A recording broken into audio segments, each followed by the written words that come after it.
Hello and welcome inside Bob Wren Stadium here in Athens, Ohio, on the campus of Ohio University, as the Joes now in their middle game of this 3-game road trip, taking on the Southern Ohio Copperheads here on a Saturday evening. Luke Westboy joined alongside by Blake Griffin. Blake, yesterday just a tough day for the Joes, really came out flat, just kind of lasted throughout the night. The game cut short, but almost fortunate in a sense that they didn't really have to drag that on longer than it did.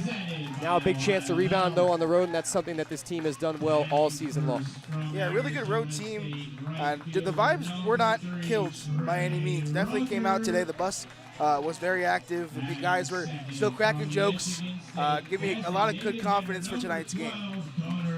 Facing off against the Southern Ohio Copperheads team with quite a bit of confidence of their own, coming off a run rule victory here at Bob Wren against the Grand Lake Mariners yesterday. 14-3 was the final. In that one, Southern Ohio looking to get back on the horse after the wheels kind of fell off in the last week and a half or so. They're sitting in last right now in the South Division at 7-12. Hamilton still sitting atop it at 13-8, and a game-and-a-half lead over the Cincinnati Steam coming into tonight. Those just looking to cushion that lead and get back to their winning ways with another chance to play here on the road tonight. Joe suffered their first loss of the season on the road yesterday, started 8-0. The loss yesterday to the Xenia Scouts, the first blemish on their resume away from Foundation Field, but certainly can't take away much from what they've been able to do through the early parts of this season. Now into the second half, as we kind of discussed, into the month of July, game number 22 of the season for Hamilton. Lineups being given here at Bob Wren Stadium. Good crowd on hand, as always, here at Bob Wren. Very active. Absolutely. Yellow jerseys tonight in support of childhood cancer for the Southern Ohio Copperheads. So we'll take a pause for the anthem and be back with first pitch in just a moment. The Southern Ohio Copperheads would like to ask all those in attendance to observe a brief moment of silence for those who have given their lives serving this country and community.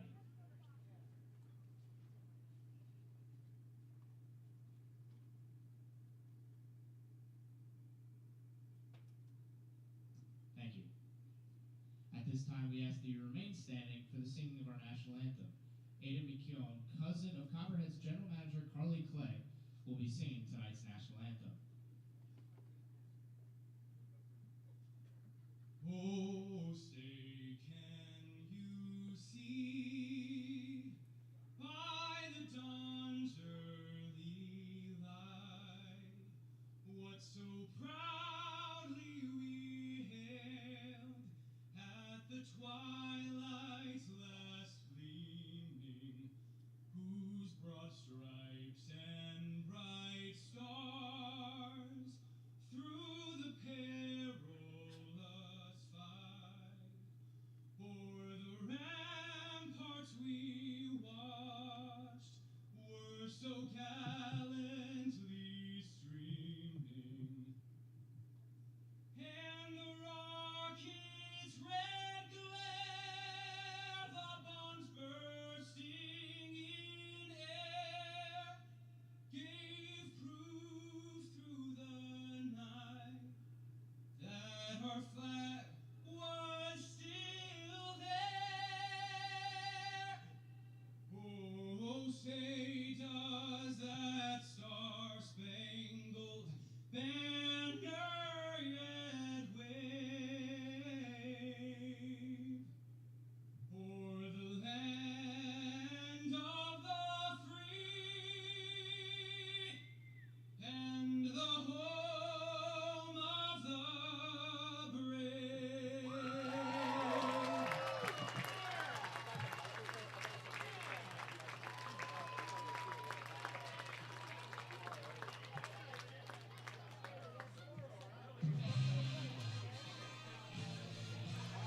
And let's get loud for Copperhead Baseball.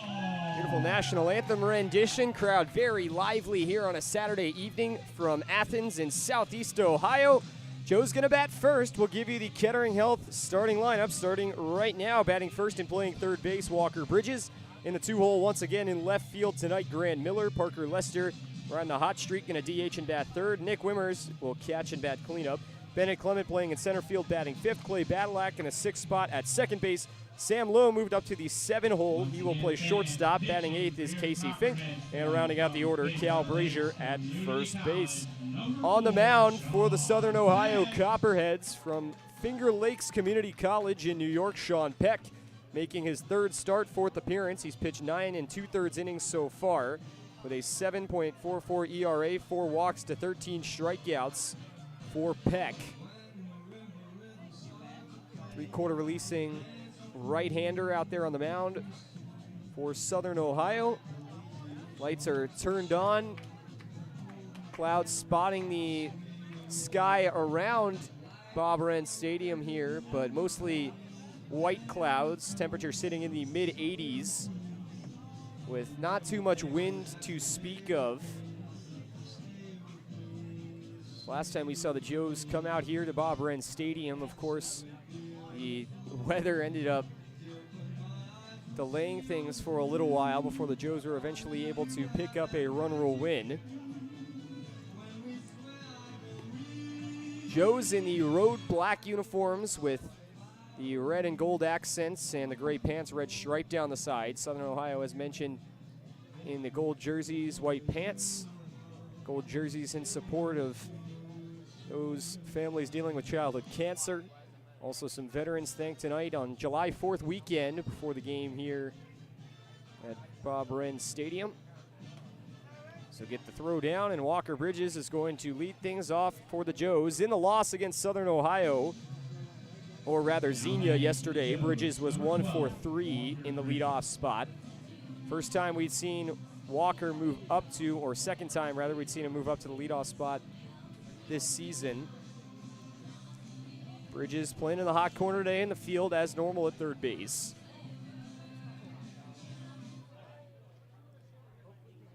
He's had a good string of leading things off with singles, so we'll have to see if they can keep going, lead things off here. First pitch, grounded over to short, waiting on it. Stallings picks it out of the glove, on to first in time for the out. Bridges loves to go after that first pitch. That's been a theme we've seen from him throughout the last week or so. Now batting for the Joes, number 1, Grant Miller. One down and the base is empty for Grant Miller. It's the Barney walk-up. The Barney walk-up. We saw that last time here at Southern Ohio as well. Road team getting some fun walk-ups for the kids, you could say. Righty on righty matchup to Grant Miller. First pitch lifted up on the right side, and it's going to get out of play over the stands. Don't want to say Miller struggled lately, but I guess just cooled down after batting nearly 400 through the first part of the season. Not necessarily the most sustainable thing in the world, so definitely makes sense that he averaged down a little bit. Second pitch rather slides outside for ball 1. Miller now tied for the team lead. 3 for his last 17 though. The average down to 333, tied with Tristan Melvin and Walker Bridges coming into tonight. Peck winds and fires the 1-1. This one grounded toward the Sheds dugout off the end of the bat. Interestingly enough, though, we haven't seen Grant Miller drop down a butt in quite some time. He's been, I don't want to say lackadaisical in that regard, but just trying to hit more gaps. Yeah, he's squared a couple, but has pulled them back. We saw him bunt in an attempt for singles quite a lot in the early goings. Was pretty successful with it, too. 1-2, grounded foul once again. That one was breaking toward the outside corner, and Miller just defended it. Joe's once again coming off the loss against Xenia yesterday with a 13-8 record, 13-7 through the first month of the GLSCL season. Good enough for first place in the South. 1-2, swing and a miss. Nice breaking ball there from Sean Peck. Miller goes chasing to that corner on the outside. And now the bases are empty, and we got 2 down for Parker Lester. Lester, the hottest bat in the Joes lineup. 6-4 his last 12. First lefty Peck will have to face.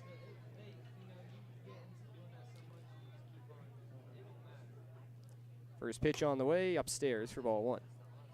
Parents still in attendance. Walked past them as I was walking back up to the press box. Some really nice people.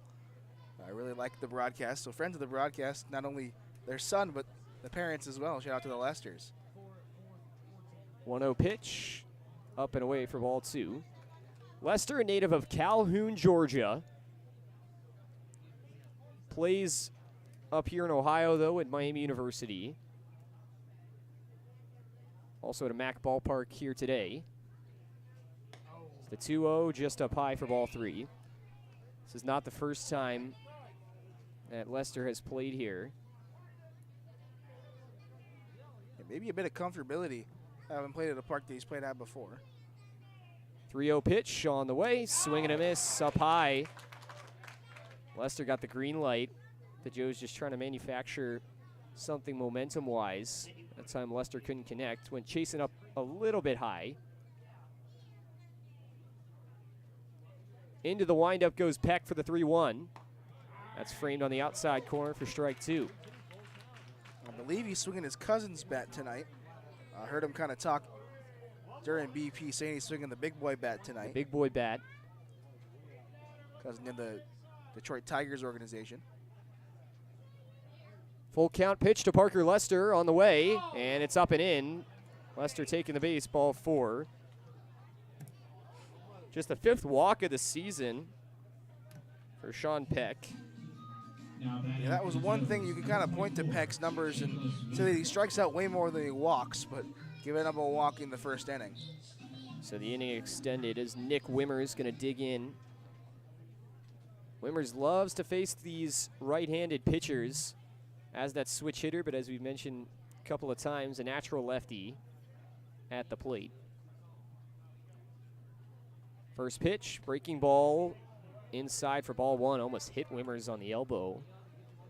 Kind of tried to turn his body towards him maybe a little bit. You got to be careful. It's always umpire discretion. I think we haven't seen anything called back this summer season, fingers crossed. But that is something you have to be wary about. 1-0 on the ground to second, bouncing into the breadbasket, freezing on to first for out number 3.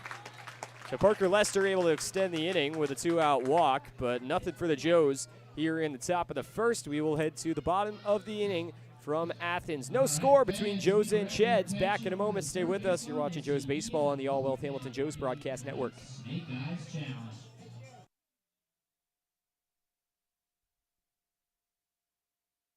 All Wealth Federal Credit Union is committed to providing for you. Through convenient online banking, home and auto loans, saving accounts, checking accounts, credit cards, and more, All Wealth can provide for all of your banking needs. Located at 6 South 2nd Street in Hamilton, they can be found on the phone at 513-868-5881 or online at allwealth.org. All Wealth, supporting those who serve us.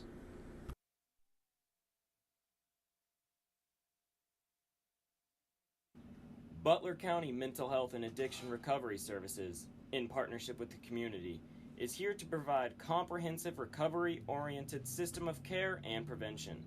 In addition, we continuously improve the quality of life of Butler County citizens through the support of addiction and mental health recovery services.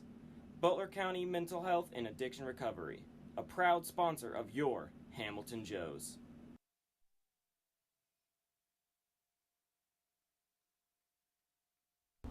For over 130 years, Coca-Cola has been guided by a spirit of creativity, innovation, collaboration, and love of community. The next time you come to Foundation Field to watch a Hamilton Joes game, do yourself a favor and get yourself an ice-cold Coke. Coca-Cola, proud sponsor of the Hamilton Joes.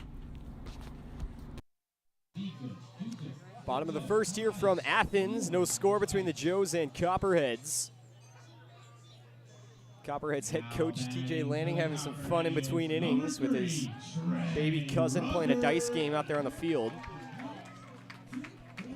Trey Rucker in the leadoff spot for Southern Ohio, the right fielder batting .286 on the season. On the mound for the Joes is Clay Brock, First pitch dealt in, and it's up high as Rucker will lean away for ball one. Rucker, the leader in the GLSCL South in triples this season, got some speed out of the box. Face off in the 1-0, and that one slides right down Broadway, even the count of the ball and a strike. Rucker, the sophomore out of Bourne, Texas, out of Arizona State. Sees the 1-1 on the way inside, and that one hit him on the leg. Tried his best to matrix out of the way, but it's going to be a leadoff hit by pitch for Trey Rucker. Clay Brock coming into this one with 3 starts under his belt, 14 2/3 innings pitched. He's only got 2 walks on the season, a 2.45 ERA. Rucker, your prototypical leadoff guy, gets on base quite often and likes to steal bags. Has 11 stolen bases this season. Step and a half lead over there at first. Brock from the stretch deals home on the outside corner for strike 1. Gunnar Aldridge, the batter, designated hitter today for Southern Ohio. He's senior out of Michigan State. He get a pickoff over to first. Hitting .417 against the Joes this season. Batting in the lefty box against the right-hander Clay Brock. Another pickoff over to first. No tag applied by Cal Brazier.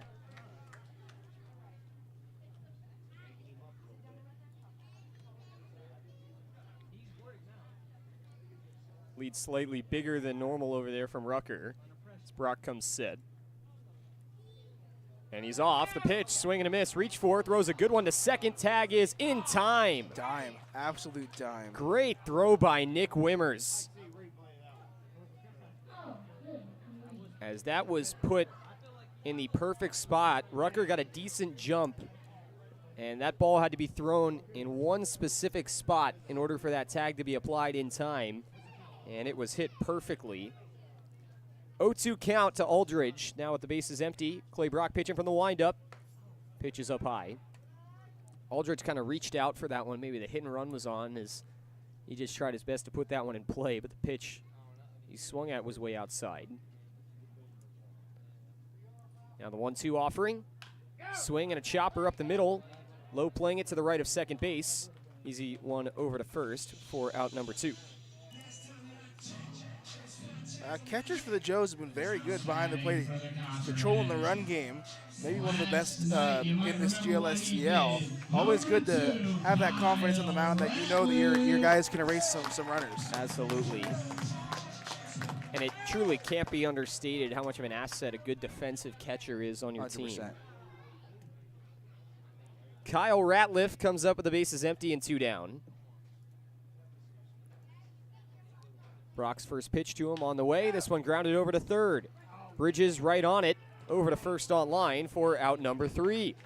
So after the leadoff hit by pitch, things go rather smoothly for Clay Brock as he catches a runner stealing and draws 2 ground outs to end the inning. Both teams trade zeros in the first. We'll head to inning number 2. Bennett Clement will lead off for the Joes when we come back. Joes Baseball live here on the All Wealth Hamilton Joes Broadcast Network.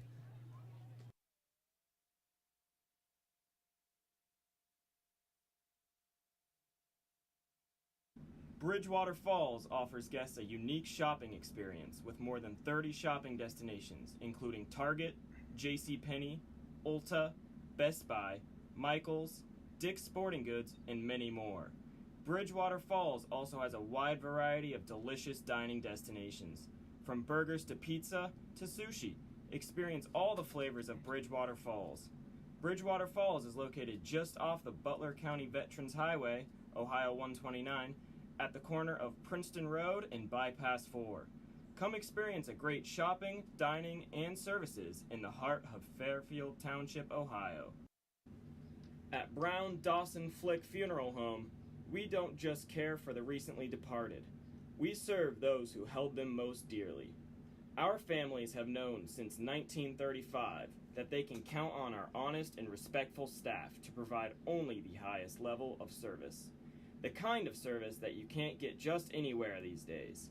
We invite you to explore our site to learn more about Brown Dawson Flick Funeral Home at browndawsonflick.com, a proud sponsor of your Hamilton Joes. Luke West Pulley, Blake Griffin alongside, top of the second here from Athens. No score between the Joes and Copperheads. A lot of fun to be had at the ballpark here on a Saturday afternoon. A lot of families in attendance. Great crowd enjoying the home Copperheads. Yeah, phenomenal vibes at the stadium, really minor league-esque. Got the games between innings. You got, you know, it just it's a good vibe around here. Fun ballpark to be in for sure. A lot of action on the field the last time the Joes played here, but still looking for some of that from either side, really, through one inning as Clay Brock faced the minimum and Sean Peck in the top of the first faced only 4. First pitch to Bennett Clement on the way, breaks right into that outside corner for strike 1.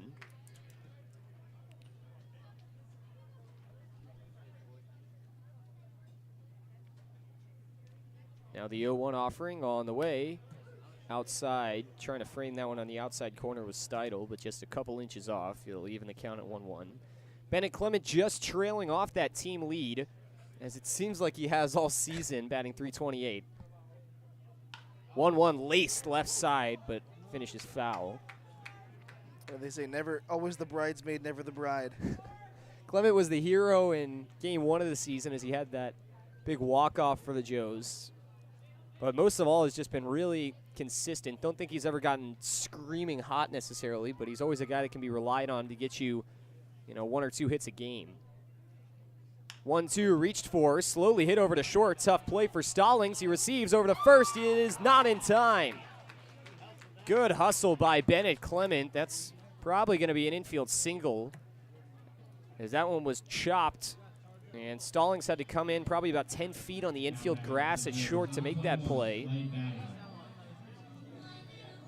He's going to be a very hard player to get regardless. As long as it's hitting the infield, he always has a chance to beat one out, and that will be a single.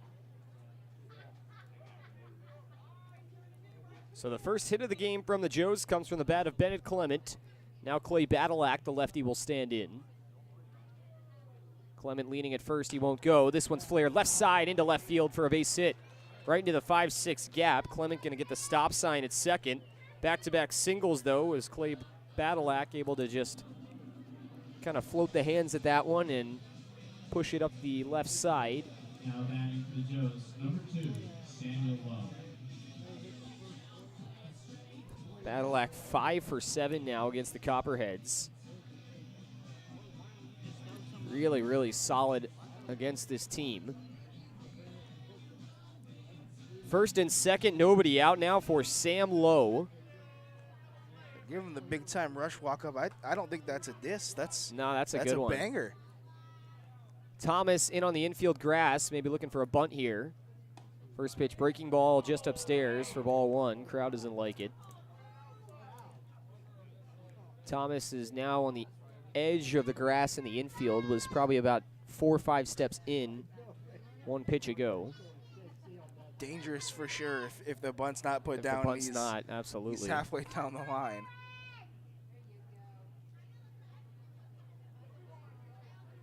.1-0 offering on the way. Down and away for ball 2.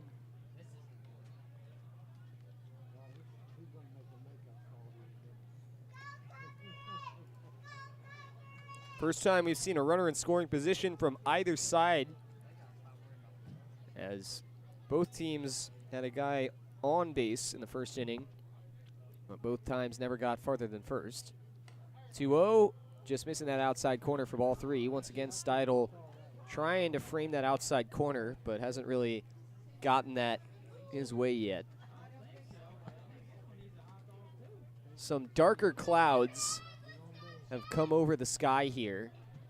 Pretty thinly sprinkled, but little PTSD, but it does say rain is 25 miles away, the nearest rain.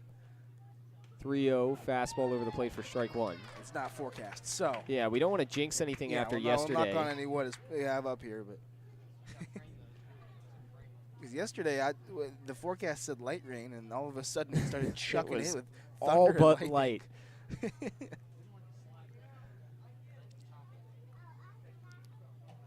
3 balls and 1 strike to Sam Lowe. Here's the pitch. This one lifted up behind home plate into the screen, so the count runs full. Bennett Clement doing his best to mess with the head of Sean Peck out there on the mound, just jumping around over at second. Maybe some jazz hands from him as well. That's what you're going to get from the Joe's stolen base leader. You're going to get a lot of attention from pitchers, and that might mean more fastballs to your later guys. So always like to have a guy with speed on the bases. Full count, nobody out. Runners on first and second. Peck pitching from the stretch. Will step off. A lot of attention paid to Bennett Clement. So he's still looking back there at second now and will finally step on.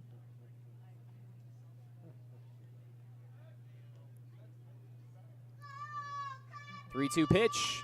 This one hit on the ground on the right side, and it's through just under the glove of Friesen. Getting waved around is Clement. Play at the plate. The throw's offline, and now it gets past the catcher. Both runners are going to advance. Steidel couldn't secure that one.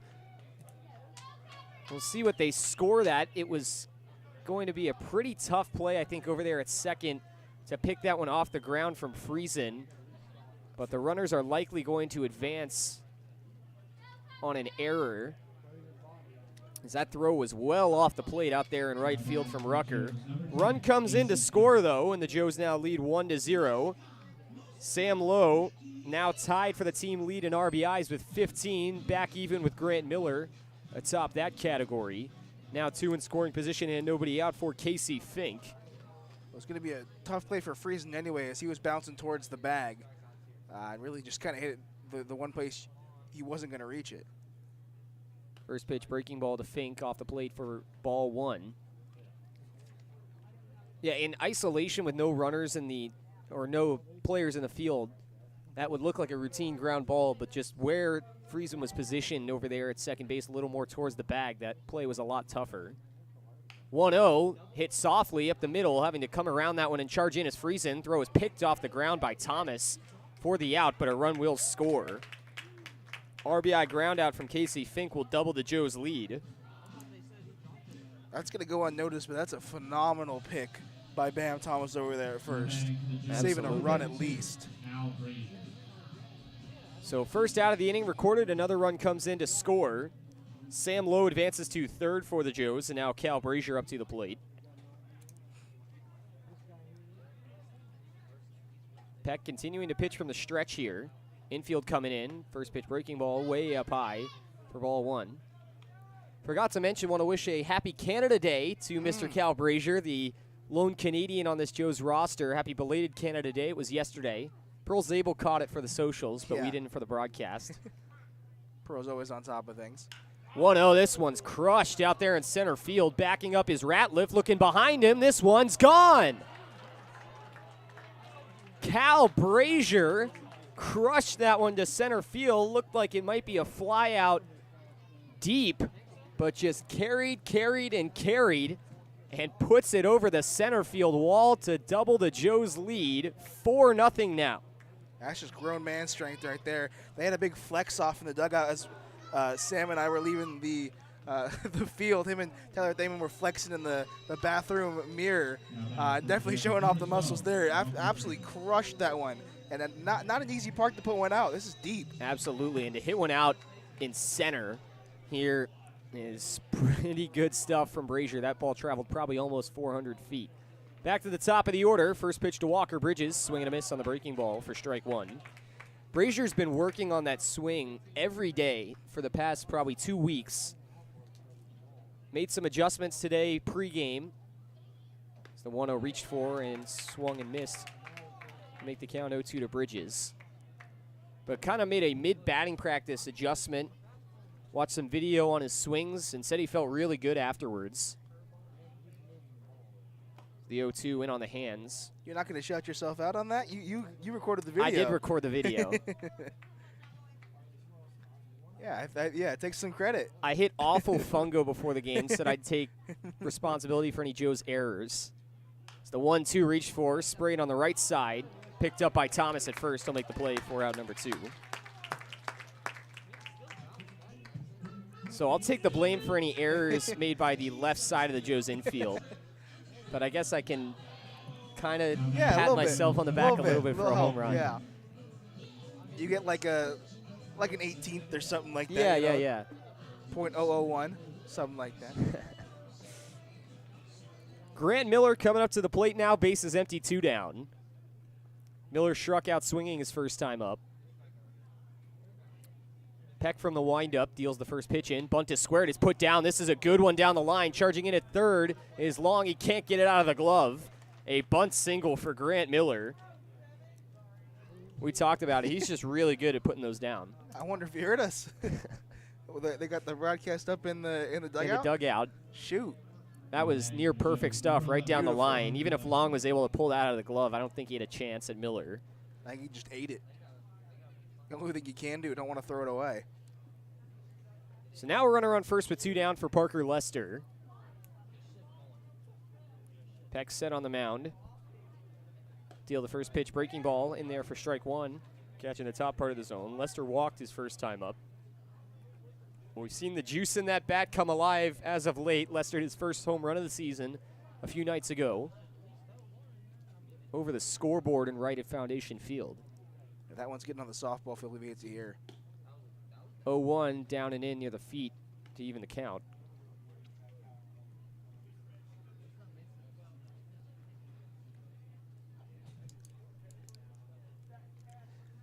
One ball and 1 strike. Grant Miller, quite a lead over there at first. Here's the pitch. This one hit up the middle, and that bounces through for a base hit.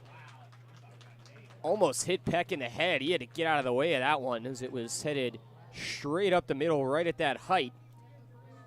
But instead it'll trickle into center field. Grant Miller advances to second. Will be held up there, and Parker Lester now reaches base in back-to-back innings. This time via the single. Joes have batted around. Nick Wimmer's the 9th man to come up in this inning. When you're hot, I guess. Absolutely. Jeez. Stung that one. 6 hits now for the Joes. First and second, 2 down. Wimmer's grounded out to second his first time up. First pitch breaking ball up and away for ball 1. Talking to some Copperhead staff, said that this might be a bullpen day for them. Don't see anyone out there just yet, but certainly planned to have a couple of guys have the ability to maybe come in early in relief of Peck if need be. 1-0 grounded right side. Tough play for Thomas. He's still able to grab it. Flips to a covering pitcher there for Peck. He steps on the bag for the out. Crashes into Wimmers down the line. Looks to be a little shaken up, and the trainer's immediately going to be called. They both ran into each other. I think he might have stepped and slipped a little bit. There is some turf that extends into the outfield in quotes. I think he kind of slipped on that. They don't allow metal cleats here. Yeah, so molded cleats. The inning is over now for the third out as Peck stepped on the bag in time. But, yeah, just kind of crashed into Wimmers, who was coming down the line, and then looked like he tripped. The turf extends into the outfield grass about 7-8 feet or so before turning into grass. There is a little bit of a lip there that he might have tripped on. So he will get some tending to with the trainer, and we certainly hope he's okay as this game moves forward. But a big inning nonetheless for the Joes as they bat 9, highlighted by the 2-run home run from Cal Brazier, his second of the season, as the Joes lead by 4. Ched's looking to make a dent in this when we come back. Bottom of the second on the way from Athens. You're watching Joes Baseball on the All Wealth Hamilton Joes Broadcast Network.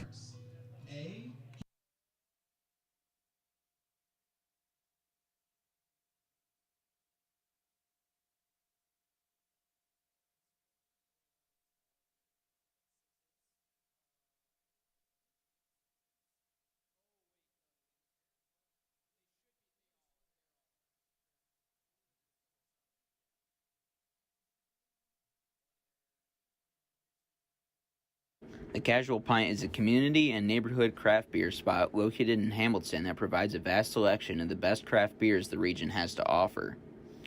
They also offer a great selection of food options from appetizers to entrees, so if you just need a snack while you socialize or want to enjoy lunch or dinner, they have something that will hit the spot. Go online and order at hamilton.thecasualpint.com or go to their location located on 130 Riverfront Plaza. That is 130 Riverfront Plaza in Hamilton, Ohio. Proud sponsor of the Hamilton Joes.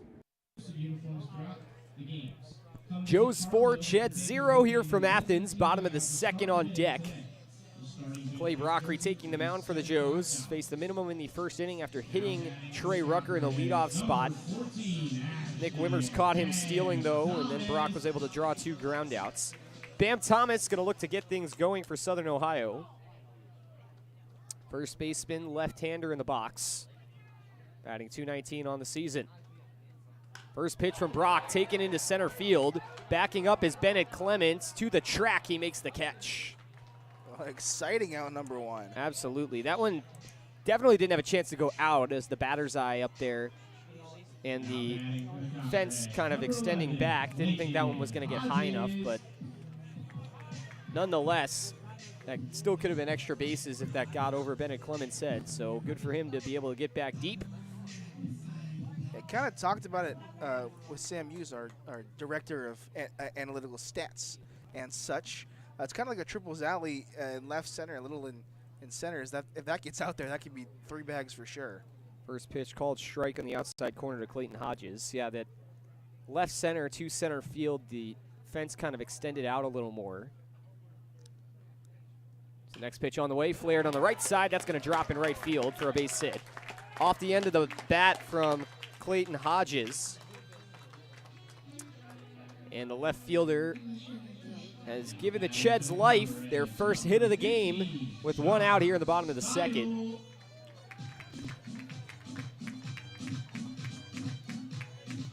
That will bring up Josh Steidel.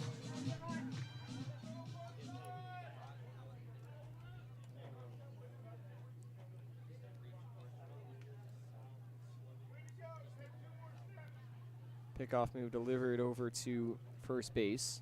Steidel, GLSCL South leader in slugging percentage, batting .283 on the season. First pitch on the way. This is hit in the air to deep left. Back is Grant Miller, camped underneath it.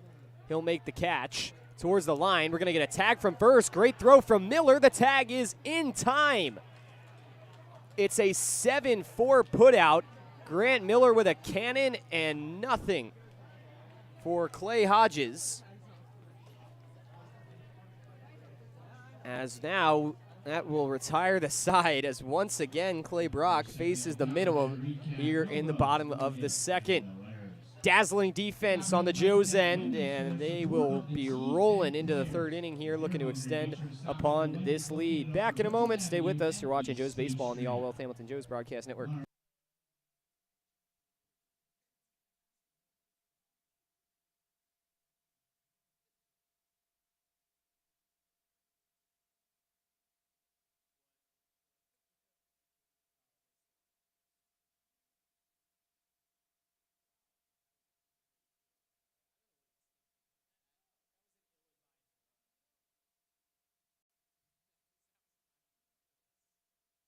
Joe's fans, Chatterbox Sports is your home for high school sports all across Butler County. For live events, exclusive interviews, podcasts, photos, and more, visit chatterboxsports.com. Also follow them on Twitter and Instagram at CBoxSports. Are you switching or looking for a new bank? First Financial Bank is the perfect fit because they put you first. Their 3 goals is to stay flexible to serve your needs, invest in the community financially and personally, and they tailor their services to your needs. First Financial Bank. When it comes to managing your money, they make it easy, fast, and secure. Come curious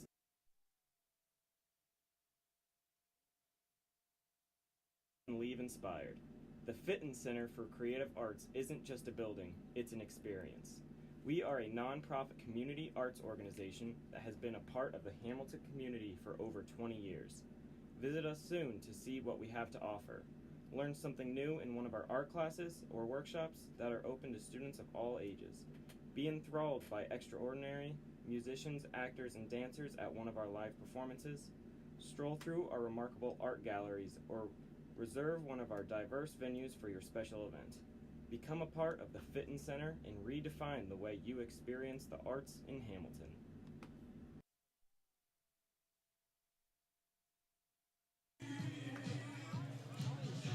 4-0 Joe's lead, a big second inning with big plays on both sides. As Sean Peck, was back on the mound warming up, just maybe to test out things after he crashed into Nick Wimmers at first base, covering the bag as the top of the second came to a close. Came out to throw some warm-up pitches. Looked okay pitching-wise, but I think the trainer and head coach T.J. Lanning just checking to make sure everything's okay, see if Peck is comfortable enough to stay in this game. Yeah, want to cover all your bases, especially because these guys aren't your guys, you know what I mean? They go play college somewhere else, and they're going to pull them. And they're actually going to pull him out of the game. So whoever comes in will have as long as they want to warm up, no matter what. We saw this yesterday with Tegan Borg. Yeah, it was a difficult situation yesterday for the Joes as Wyatt Fisher came in and looked to be kind of stabilizing things for the Joes after a couple tough innings pitched. As he pitched 2/3 of an inning, recording 2 strikeouts before feeling some discomfort and having to be pulled from the game. Unfortunate ending for Sean Peck. So we hope he was okay.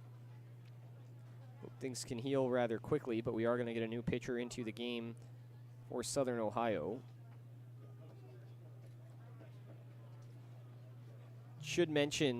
Forgot to mention at the end of the last inning, that was a 4-pitch inning from Clay Brock in the bottom of the second, as he benefited greatly from that 7-4 double play to end things, as he's now given up 2 base runners but faced the minimum through 2 innings. New pitcher is a righty for Southern Ohio. Trying to get a number. He hasn't trying to turned get a around look. yet. He hasn't turned around. Now pitching for the Copperheads from USC Sumter, number 9, Jared. It's going to be Jared Oakes for Southern Ohio, sophomore out of Iva, South Carolina. And University of South Carolina, Sumter. Correction. Now pitching. Or excuse me, it is going to be someone else. Yeah, Oakes was listed on the roster as a lefty, so this is going to be someone else. From Southern Union Community College, number 18, Jake Jordan. It's going to be Jake Jordan instead. He turned around, gave a little point to the number. They're having just as much of a problem as we are, I suppose. So Jake Jordan in relief of Sean Peck. Peck goes 2 innings, gave up 4 runs off 4 hits. Or 4 runs off 6 hits, pardon. As he only walked 1 Joe and recorded 1 strikeout in the abbreviated outing. Jake Jordan, sophomore righty out of Ellerslie, Georgia, plays for Southern Union State JUCO program. Jordan, one of the best relievers in this Copperheads staff, making his 6th appearance out of the bullpen, 11 innings pitched. He's only given up 2 earned runs off 11 hits, walked 3 and struck out 8. He's got a 1-0 record and has not given up a double or a triple yet this season. Any word on the home run or no? I'll take a look. That'd be quite the feat to give up just the 11 hits, all singles. But a fellow Georgia guy, so maybe a little ties with Parker Lester. From Ellerslie. No home runs. Impressive stuff. So no extra base No hits. extra base hits yet. Plays at Southern Union State Community College in Wadley, Alabama.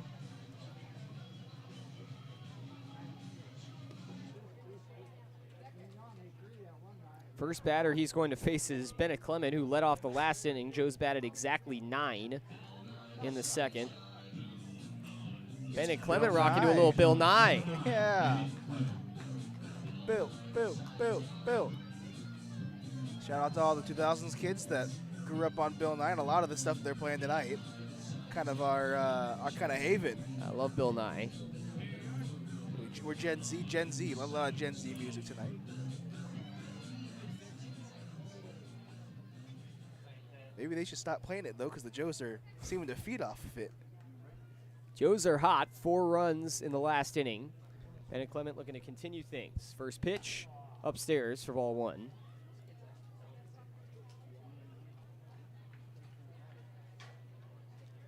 Clement had that infield single his last time up. Chopped it just to the left of the pitcher's mound. In that soft spot in the infield grass. 1-0 offering upstairs for ball 2.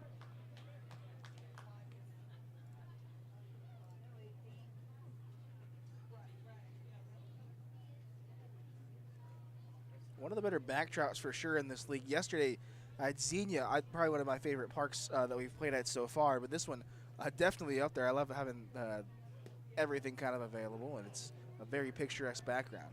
2-0 down low for ball 3. Yeah, on the campus of Ohio University, some beautiful old buildings and a lot of that brick, that uniform look here on campus in Athens. 3-0 framed onto the outside half of the plate for strike 1. Though that probably hurt a little bit as you're Miami Redhawks. So. A little bit, but it's okay. I'm okay with giving credit where credit's due. Cool stuff on the hill that this city's kind of built on out there in center. 3-1 misses outside for ball 4. Bennett Clement works the leadoff walk. Rounds first base, but will return to that post. Now batting for the Joes, number 21. I personally will always be in the school of thought that Miami is the most beautiful campus in Ohio, at least.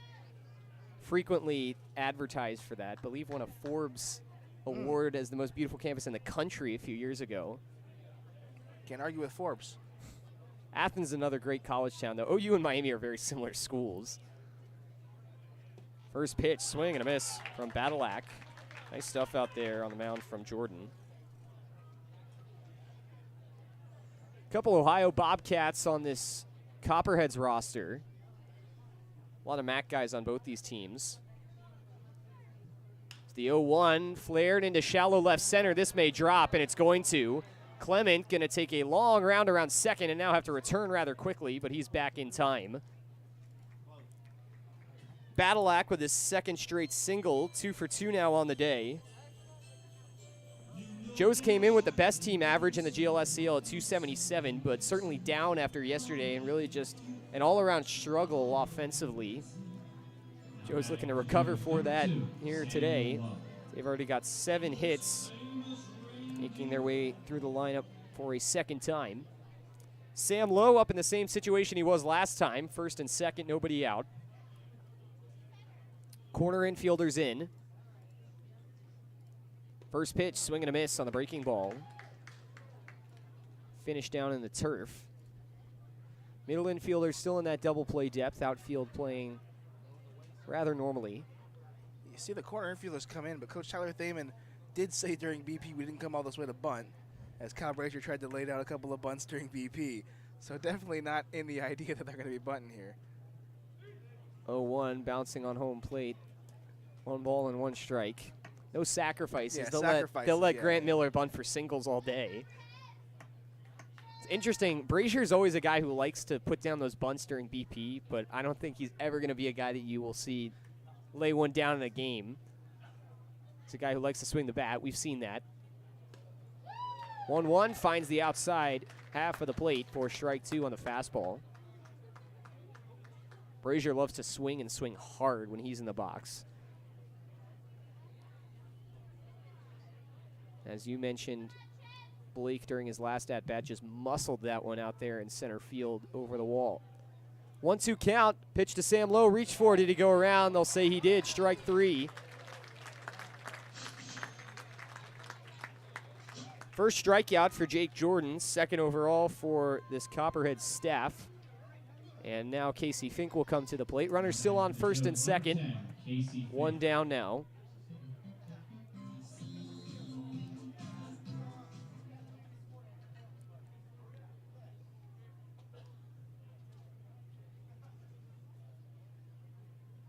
First pitch in the dirt for ball 1 to Casey Fink. Should mention that Jake Jordan did come into the game in relief on June 8th for the Copperheads against the Joes, and the Copperheads' lone win against Hamilton this season, and actually got the winning decision. That's his one win on the season. Pitched 3 1/3 innings in that one. 1-0, finds the inside corner.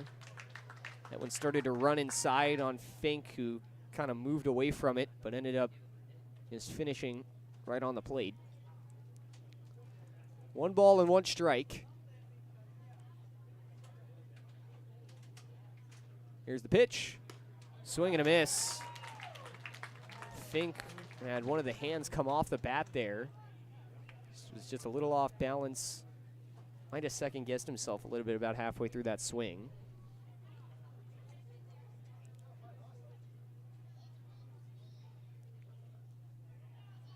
One ball and 2 strikes. Righty on lefty matchup. Here comes the pitch. This one lifted up in the air, foul territory, shallow left field. No one's going to get to it. So this one falls. 3 players in pursuit for Southern Ohio as Stallings, Long, and Hodges at short, third, and left field respectively. We're all chasing after that one. Got a little bit deeper than I think they initially anticipated. It looked like it was going to be an infield pop-up, but actually ended about halfway up the outfield.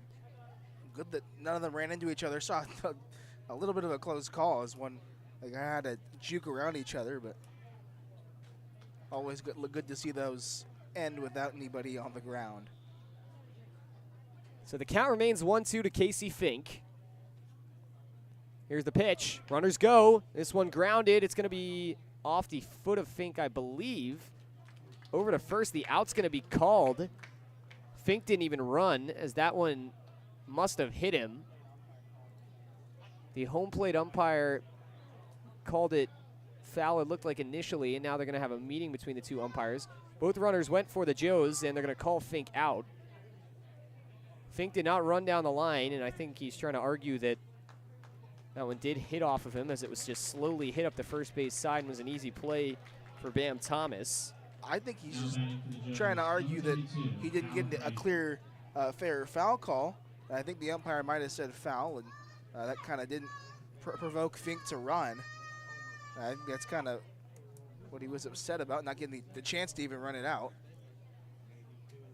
But either way, we'll bring the man of the hour. Cal Brazier, 1 for 1 with a home run, coming in another RBI opportunity, 2 in scoring position for the Joes. First pitch to Brazier falls right down the heart of the plate for strike 1.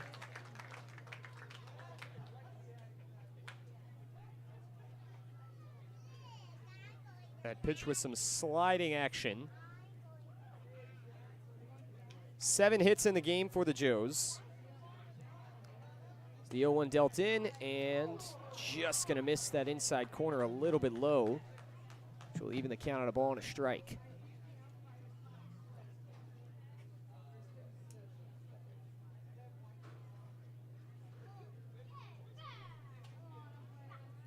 (1-1) to Cal Brazier. 2 RBIs for him in the game, looking for more. Here's the pitch. Swing and a miss.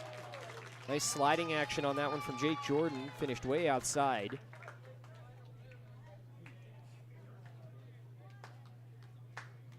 Brazier, who will be very happy to know that his fantasy baseball starting pitcher got the win today, and Dylan Cease of the Chicago White Sox. Brazier is a big fantasy baseball guy. Crowd clapping here for the 1-2. Here's the pitch. This one grounded left side foul. Cal Brazier quieting the crowd here.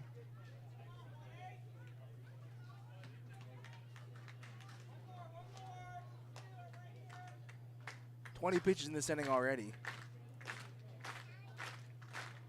Nothing on the scoreboard just yet for the Joes. Brazier looking to maybe change that.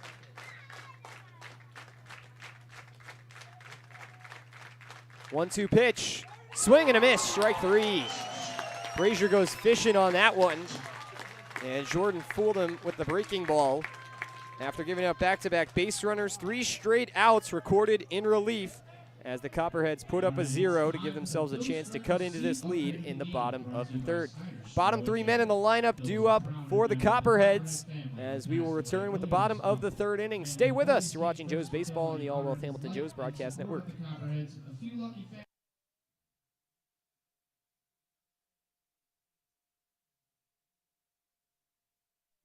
Kettering Health Hamilton at Fort Hamilton Hospital, founded in 1929, is dedicated to providing Butler County with community-focused healthcare.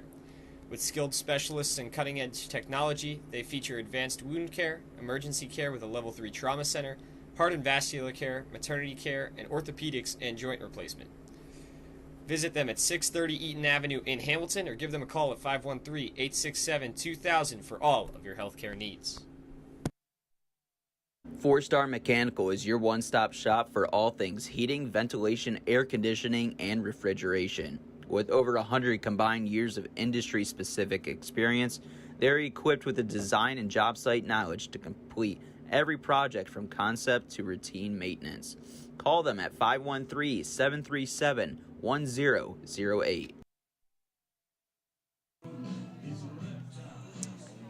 Bottom of the third here from Athens. Joe's threatening in the top of the inning, but a 0 on the scoreboard after Clement and Badalac were stranded in scoring position. Clay Brock going to retake the mound for the Joes after a 4-pitch bottom of the second. Now batting for the Copperheads, number 25. He's hit a batter and given up 1 hit, but only faced 6 batters through 2 innings. Maverick Stallings looking for a bit of a change here for Southern Ohio. Shortstop batting 150 this season. We've put him on our all-name team so far. A lot of good guys on that one. First pitch from Brock finds the zone for strike 1. Stallings, 6 foot, 176 sophomore out of Apopka, Florida. St. John's River State, his college. Faces the 0-1 offering. Here it comes. That one slides away from the plate for ball 1. That's just the 4th ball he's thrown tonight. Clay Brock been very consistent out there on the mound so far. 1-1. Bounces before reaching the plate. We'll skip over the head of Nick Wimmers all the way to the backstop. 2 balls and 1 strike now to Maverick Stallings.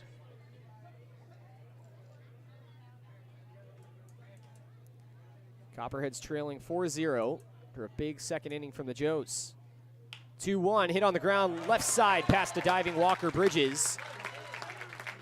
Picked off the turf by Grant Miller. He'll fire that one in quickly to deny Maverick Stallings of a double, but nonetheless a leadoff single for him. Yeah, nobody running on Grant Miller's arm after what happened last inning. Copperheads, number 7, Jordan Long. So a runner on first for Jordan Long now.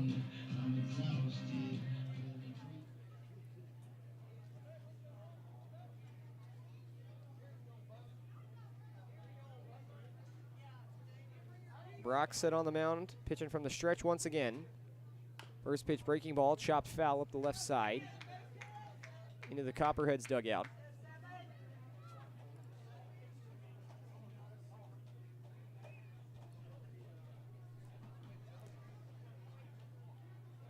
Quick pickoff over there to first. And it's not going to be in time. Long 4 for 7 against the Joes this season. We get another quick pickoff. Stallings with 2 stolen bases on the season already. It's under his alias Stallings, as he's listed in the GLSCL site. They did put the name in wrong one time, but he got 2 stolen bases in that game. 0-1 on the way. Check swing. It finds the zone anyway for strike 2.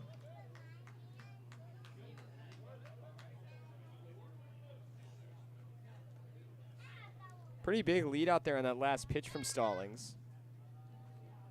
Decided not to move on it. You keep telling yourself, never again, never again. Oh, my That one goodness. gets by, coming back to Clay Brock. It's going to advance him over to second. Brock delivered a pickoff, but the throw at first from Cal Brazier back to him was way offline, and it finished in front of the Cheds dugout. So a runner advances on a bit of a mistake there from the Joes. It will be an E3. First error of the game for Hamilton. Takes away the force. 0-2 the count to Long. Brock set on the mound. Big lead. Time is called before the pitch. Swing and a foul tip. Or not. Not sure if time was given or not. It was certainly signaled for, but they played that pitch out, and regardless, it wouldn't have mattered as it was fouled off on the 0-2 count. Good that did not play out the same way that Barker Lester's time call did, as he tried to call time on his home run. Yeah, Lester tried to call time on his first home run of the season a few nights ago. 0-2. In on the hands, lifted up. This is going to get into the stands. Behind home plate to the right. Count will remain 0-2 to Jordan Long, who continues to battle.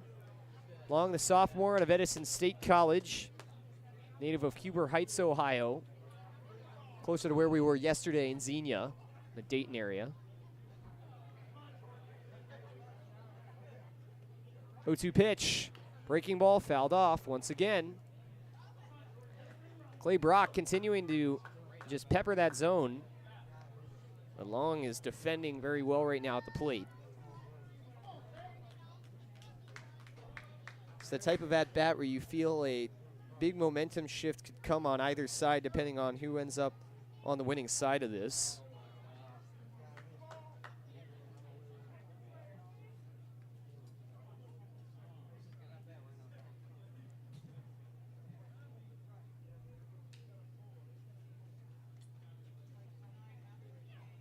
O2 pitch on the way, swing and a miss, strike three. Breaking ball from Clay Brock. As Long goes chasing in the turf.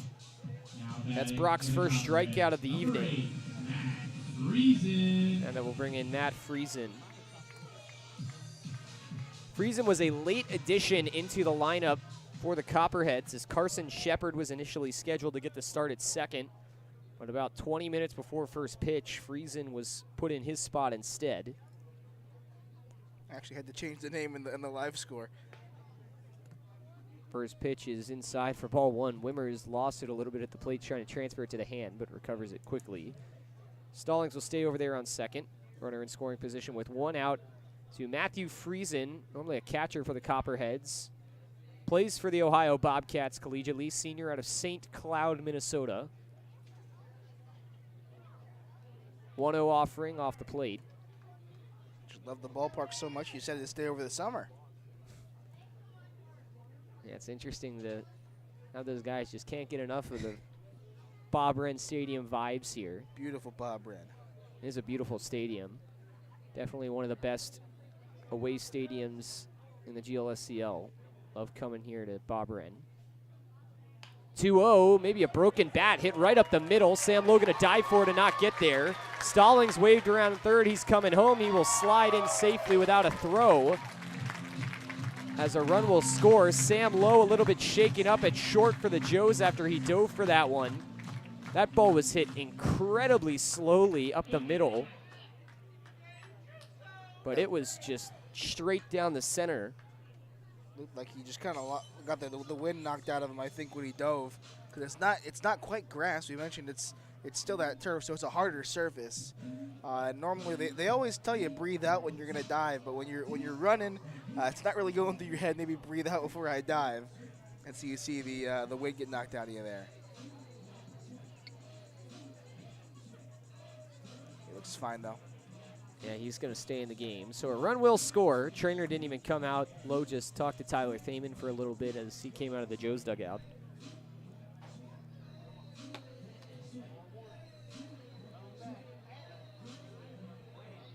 So the first run of the game going to come in for Southern Ohio as Maverick Stallings is driven in on the single from Matt Friesen. That will bring up Trey Rucker, top of the order for the Cheds. 4-1 our score now. Ched still trailing. First pitch, lifted up right side. That's going to get out of play into the grassy area. Rucker was hit by a pitch to lead off the game for Southern Ohio at the plate, but then was cut down on the base paths by Nick Wimmers. Brock's going to deliver a quick pick off to first. You see him come off the mound and kind of get a more athletic position and see Walker Bridges come and back him up. I don't know if that was precautionary or if it was more of a joke to Cal Brasher.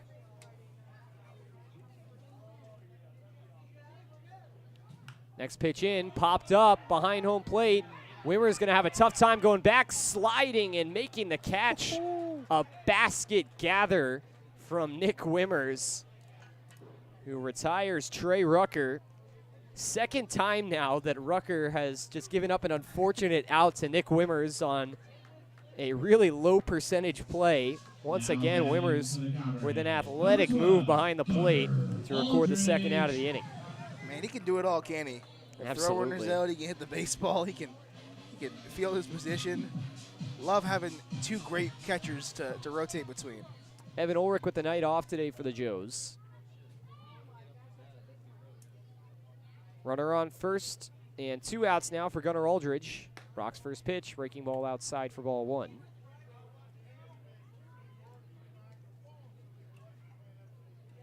Gunnar Aldridge, the Michigan State Spartan. We'll see the 1-0 and swing and miss at it for strike 1.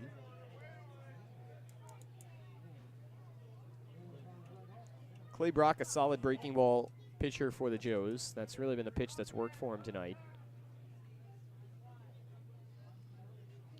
Runner on first is leaning a little bit as the 1-1 dealt in. Sam Lowe going to have to come over on the chopper to short, but he's going to make the play rather routinely for out number 3. Copperheads get 1 back on the RBI single from Matt Friesen that scores Maverick Stallings, but that is how the inning will end here in the 3rd. To the 4th we go. Joe's on top, 4-1. They'll look to extend with the top of the order due up when we come back. Joe's Baseball live here on the All Wealth Hamilton Joe's Broadcast Network.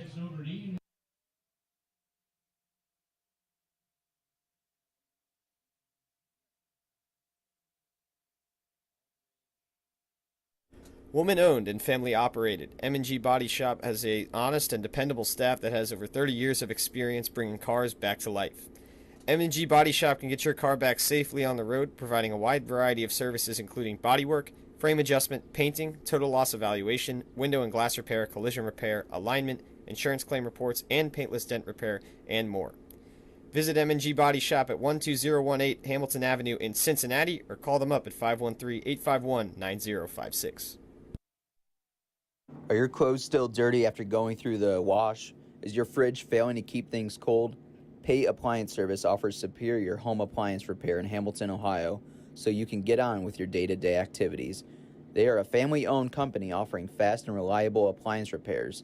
Their skilled service technicians work on a wide variety of brands and home appliances, providing quality repairs on everything from dishwashers to microwaves.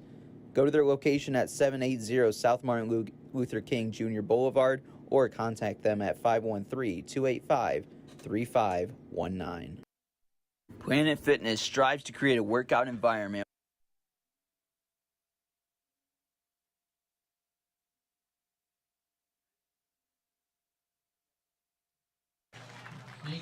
Top of the order for the Joes coming up here in the top of the 4th inning as they look to build on a 4-1 lead over Southern Ohio. Looking to get back in the win column coming off the loss against Xenia yesterday. Game number 2 for the Joes since the off day a couple nights ago. Walker Bridges going to lead things off, looking for his first hit, grounded out to first his last time up, 0 for 2 on the day. One of only 3 Joes in the lineup who hasn't reached base yet.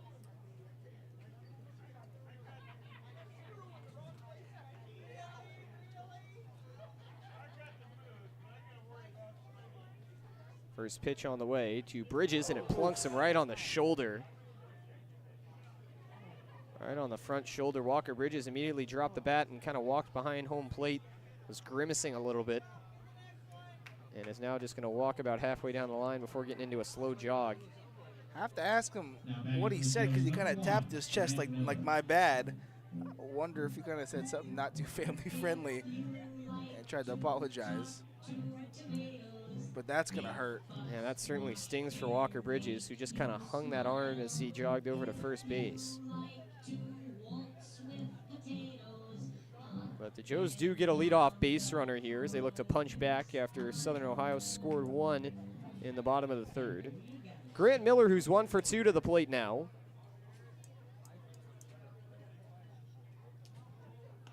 Pick off over to first with no tag applied. We saw Miller get that single via the bunt. Came in the 2nd inning.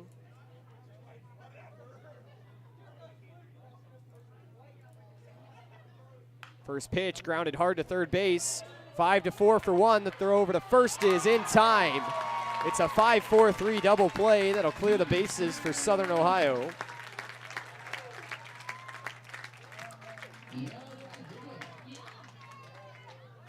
So 2 pitches, 2 outs for Jake Jordan. Parker Lester now up with the bases empty and 2 down for the Joes. Number 11, Parker Lester. Jake Jordan's been really good actually coming in and has really put out the fire that the Joes were trying to start after 4 runs in the second. Lester having himself a day, single and a walk so far. And he'll hit this one over on the right side. Jumping, it's caught at second base by Friesen. Great play. And that's going to retire the side here in the top of the 4th. I believe that was a 3-pitch inning. And indeed it was for Jake Jordan. As he retires the Joes efficiently, we will head to the bottom of the 4th. Maybe a little momentum for Southern Ohio as they look to build things in. Still trailing by 3. They'll come up to hit when we come back. You're watching Joes Baseball on the All Wealth Hamilton Joes Broadcast Network. We look forward to seeing.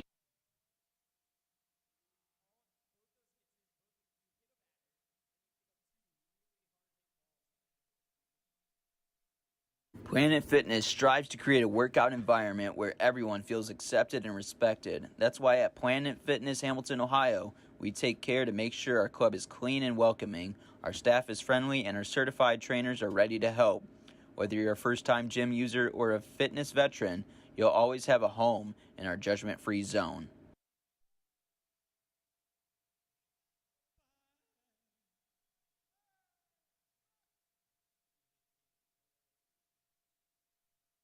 Queen City Hospice is your local, independently owned and operated center that is dedicated to providing patient-centered care and support to residents of the greater Cincinnati area in whatever place they call home.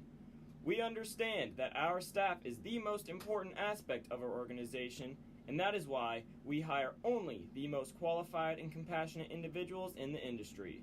This is why our care is second to none.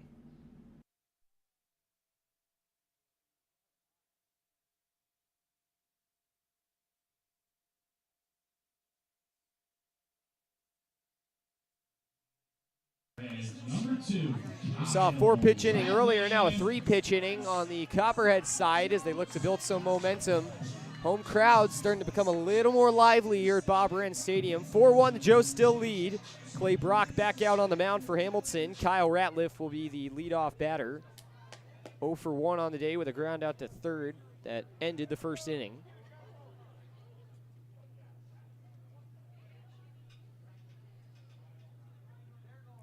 First pitch on the way to Ratliff, swinging a foul tip that's going to hit Nick Wimmers right in the cage.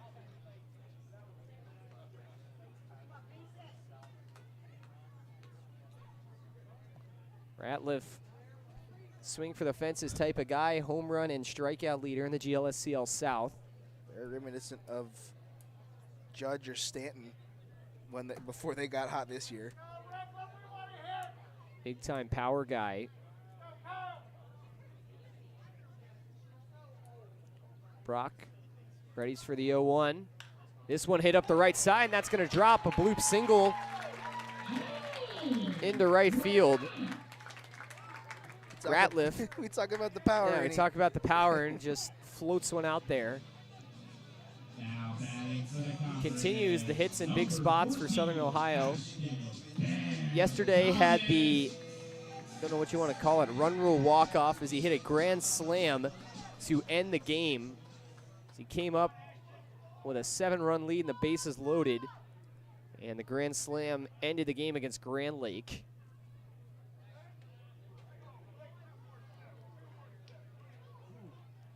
Bam Thomas coming up to the plate now with a runner on first and nobody out.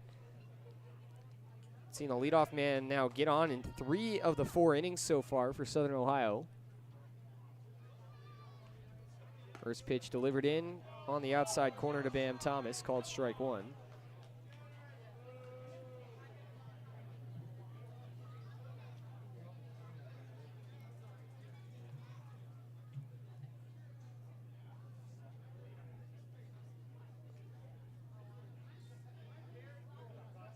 Now the 0-1 offering on the way. It's outside.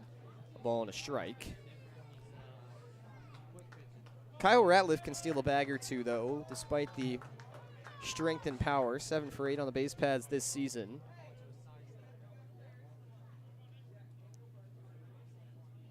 About a shuffle and a half out there on first. 1-1 pitch to Bam Thomas. Swing and a miss. Breaking ball down low. Thomas over the top on the swing for strike 2. Yeah, not quite aggressive team at terms of the Joes, who have 60-plus stolen bags. The Copperheads just with 44 coming into today, but like the steal a bag, like the Joes, just don't have a lot of the guys like the Joes do. 1-2 pitch up high. Bluff over there from Ratliff. 2 balls and 2 strikes. Copperheads haven't had tremendous luck on the base pads. They're 44 for 57 as a team stealing bags.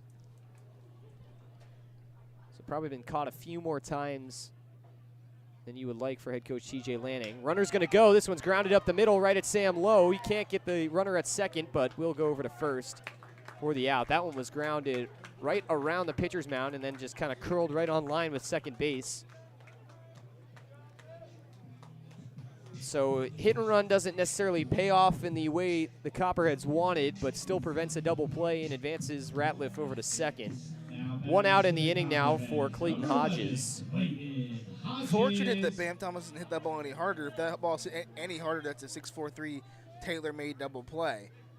But because it's hit so soft, Sam Lowe has to come in and make a very good play across the diamond.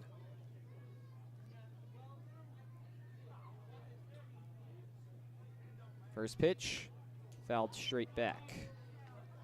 Hodges 1 for 1 today with a single in the middle of the second inning, but he was put out on a double play thanks to the cannon arm in left field of Grant Miller. He tried to tag on a fly ball to left from first to second, and Grant Miller cut him down rather easily.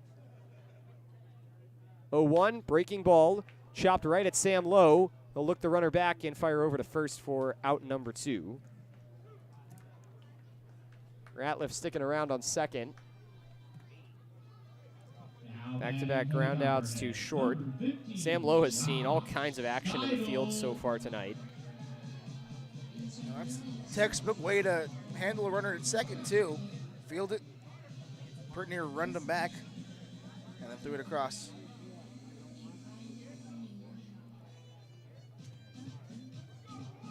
So that will bring in Josh Steidel.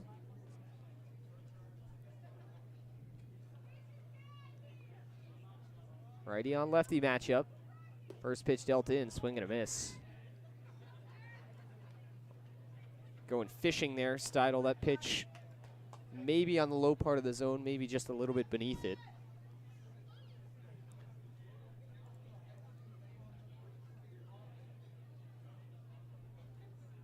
A 1 offering now. Off the end of the bat, hit into foul territory in left field. Back is Walker Bridges, reaching up. He can't quite make the catch, as he was flying towards the fence over there in shallow left field in foul territory. Yeah, Walker Bridges not slow by any means. Got over there in a hurry, but not quick enough to camp under it. Yeah, didn't have time to really get a good look up that ball. Just kind of had to throw his hand at it as it was falling in front of him and just wasn't quite able to make the play. 0-2 count, though, to Josh Steidel now.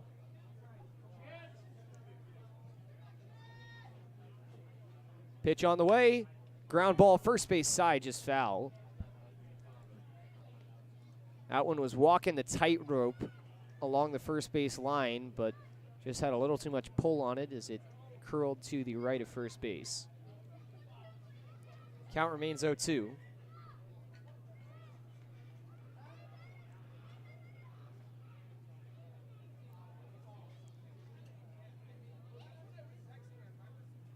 Brock with a quick step off just to regather his bearings.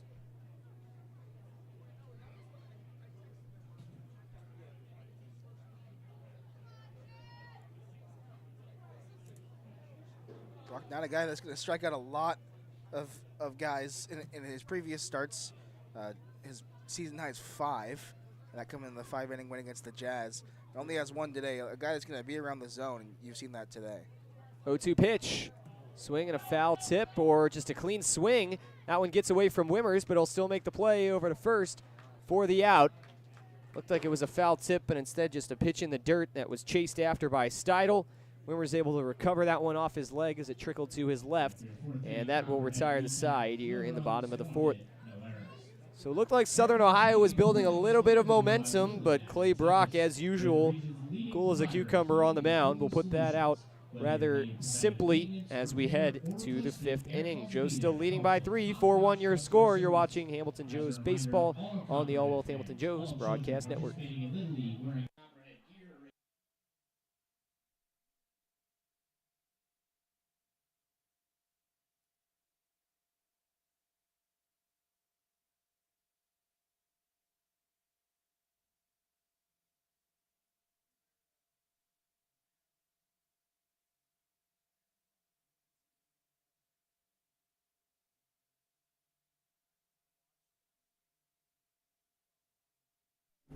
The Robinson Fence Company of Hamilton has been serving the community for over 27 years.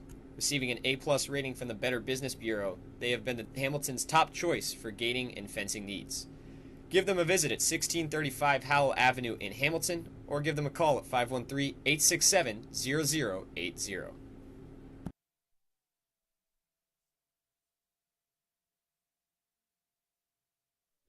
At Smoothie King Fairfield, we believe in helping each guest meet their health and fitness goals. That's why our ingredients are chosen carefully, and every one of our blends is crafted purposefully so you can rule the day. We can find the perfect blend for you with whole non-GMO fruits, organic veggies, and no artificial colors, flavors, or preservatives. We're ready to serve you a healthy meal on the go with contactless pickup and delivery options. Visit us at 8744 Michael Lane in Fairfield, Ohio, or give us a call at 513-829-0824. Smoothie King, smoothies with a purpose. Top of the 5th here from Athens. Take a look around the GLSCL. Full slate of games going on in the Great Lakes region. In the South Division, Grand Lake and Xenia on a doubleheader. Mariners looking to snap a long skid that has dropped them down to second to last now in the South. They defeated Xenia in Game 1 7-3 in 8 innings, and then are on top of the Scouts 3-1 in the top of the 3rd in Game 2. Other game in the South, Cincinnati Steam leading the Richmond Jazz 7-4 in the top of the 7th from McBride Stadium. Nick Wimmers into the box for the Joes. He'll watch the first pitch on the inside half of the plate for strike 1. In the North, Muskegon leading Sandusky 5-0. Michigan leading Jetbox 4-1. And Lima on top of Royal Oak 3-1. 0-1 pushed out there down the line in left, coming over and making the catch is Hodges right on the line with a little slide. So now the Copperheads, after a bit of a struggle in that 2nd inning, have really looked strong defensively in these last few. That continues as Nick Wimmers robbed of his first hit of the day there. Bennett Clement, the hot dog hitter. Crowd looking for a strikeout here, but Bennett not given one so far. 1 for 1 on the day with a single and a walk. Bunt is squared and it's put down foul. Crowd's booing him. They do not want him to put a ball in play. Clement's now looking around at the bleachers and just laughing.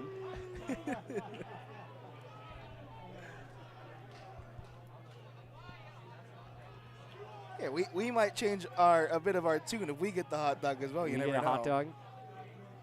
I could never turn against Bennett like that. No, never. But you know. 0-1 pitch, driven into left center field.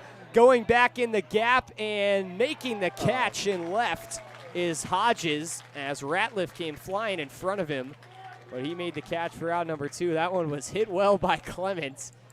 But the crowd still giving those boos out. What a turn of events. Wow. Squares the bunt and then blasts one to the left center gap.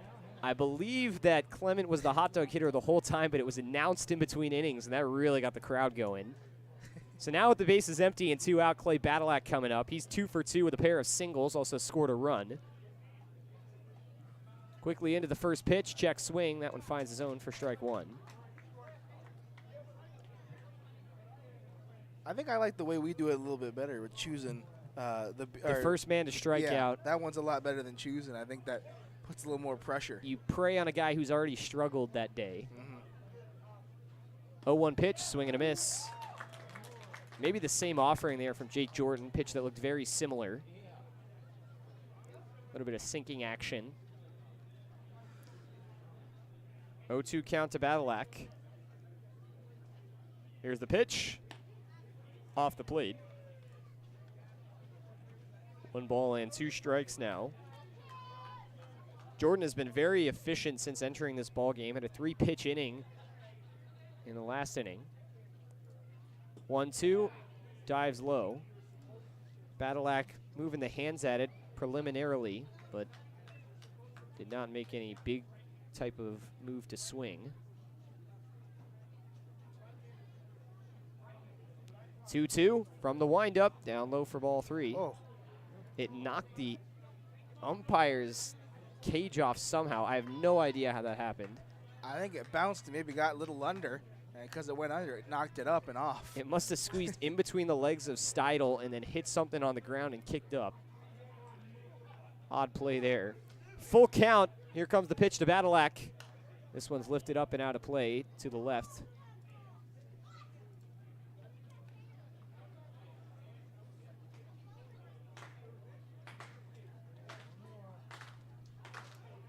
Crowd has been lively the past couple innings. Joe's participating in the clap as well on their own side.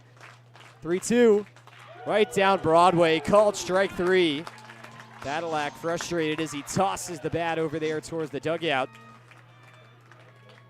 It's a 1-2-3 inning for Jake Jordan, who records his 3rd strikeout since entering the ball game in the 3rd. Another 0 up on the scoreboard, as just 1 inning has seen offense on the Joe's side. They continue to lead, though, 4-1 our score as we head to the bottom of the 5th. Stay with us. You're watching Joe's Baseball on the All World Hamilton Joe's Broadcast Network.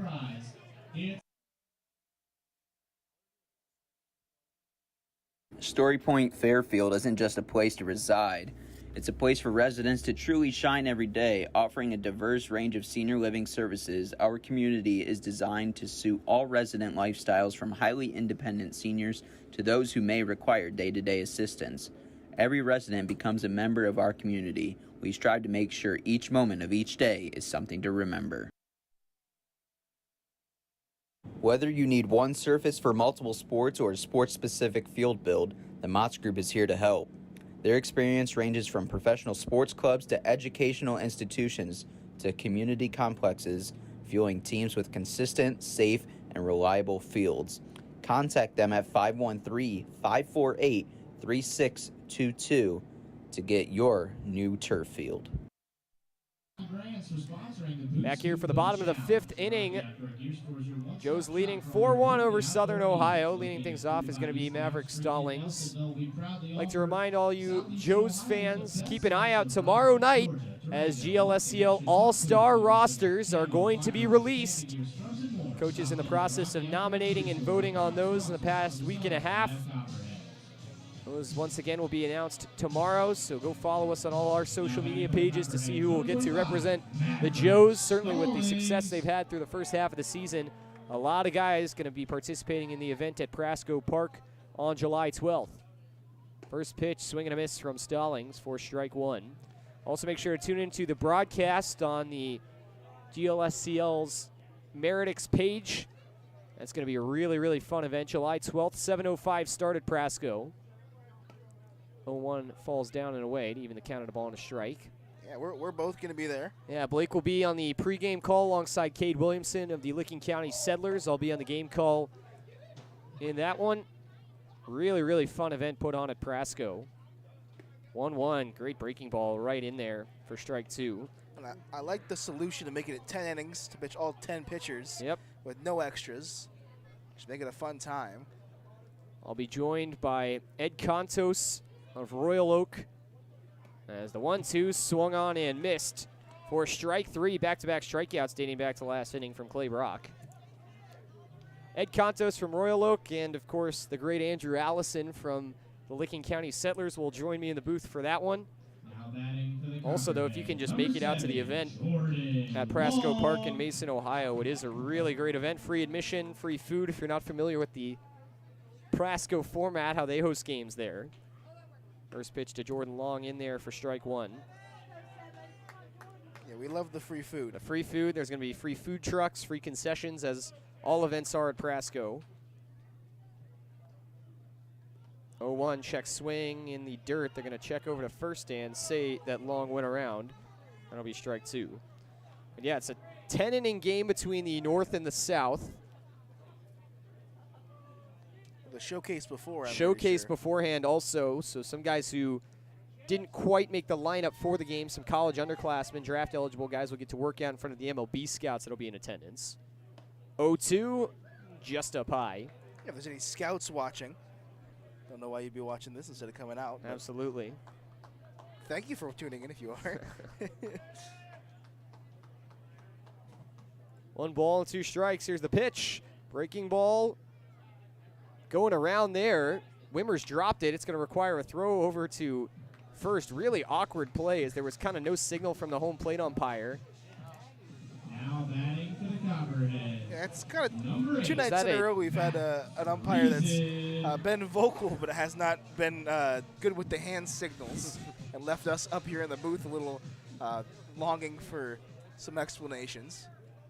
Back-to-back strikeouts in this inning now. 3 straight for Clay Brock. 2 outs and the base is empty for Matt Friesen.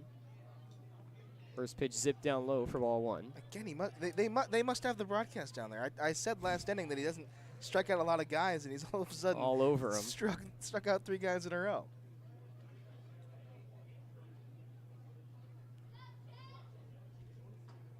One 1-0 pitch on the way. Called strike in the outside half of the plate.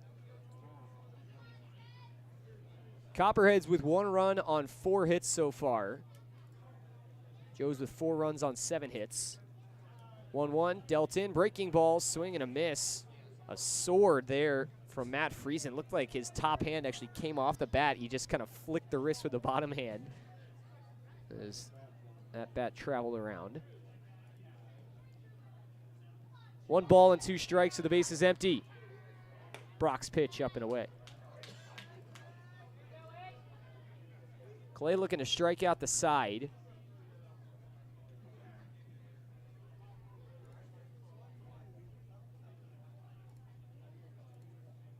Here comes the 2-2.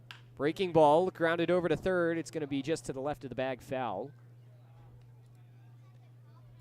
Good awareness from Walker Bridges to wait on that one. Maybe could have charged in as it was moving up the line, but just decided to see where that one ended up. Of course, always an asset for Bridges. He knows he can wait on them with the arm he's got over at first. He can give himself the extra second to think about it. We saw that on full display yesterday. 2-2. Breaking ball, called strike 3 right down the middle. Clay Brock with 4 strikeouts in a row, and he strikes out the side here in the bottom of the 5th and just kind of shuts down the life here at Bob Wren as the fans grow quiet through 5 innings. Joe's looking to add on. They've only got 1 inning of offense so far. Looking for some more as we head into the 6th. Bottom 3 guys in the lineup due up for Hamilton. Sam Lowe will get him started when we come back. Stay tuned. Joe's Baseball here on the All Wealth Hamilton Joe's Broadcast Network.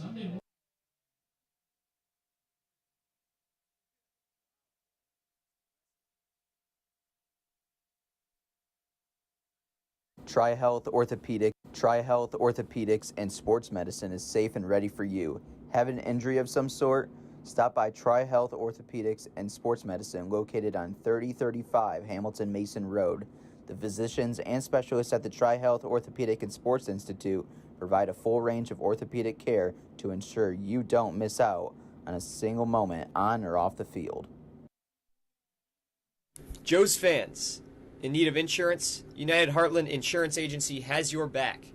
A consolidation of a number of family-owned independent insurance agencies dating back to 1872, for years they have been protecting the assets of their clients by offering comprehensive and competitive business, personal, and life insurance products. Visit their Hamilton office at 185 North Brookwood Avenue in Hamilton, or give them a call at 513-896-5555.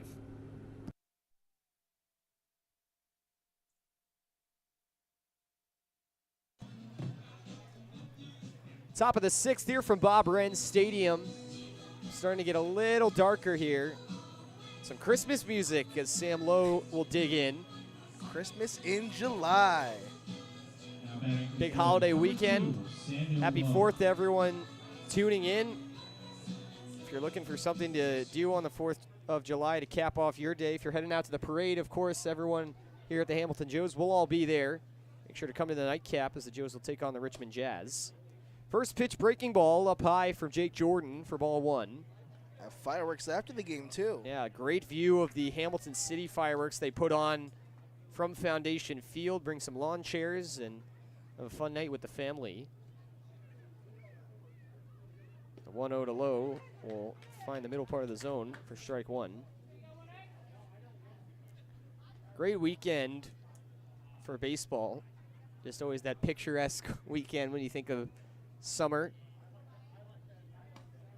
1-1 misses outside. Heat is high. It's July 4th. There's baseball going on. It's a fun time. Couldn't find a better weekend probably the entire year. Maybe Easter, I suppose, or maybe. 2-1 misses down low for ball 3. I have to check if Christmas falls on the weekend. Christmas, does it fall on a weekend this year? I don't know. I can never keep track. Moves too much.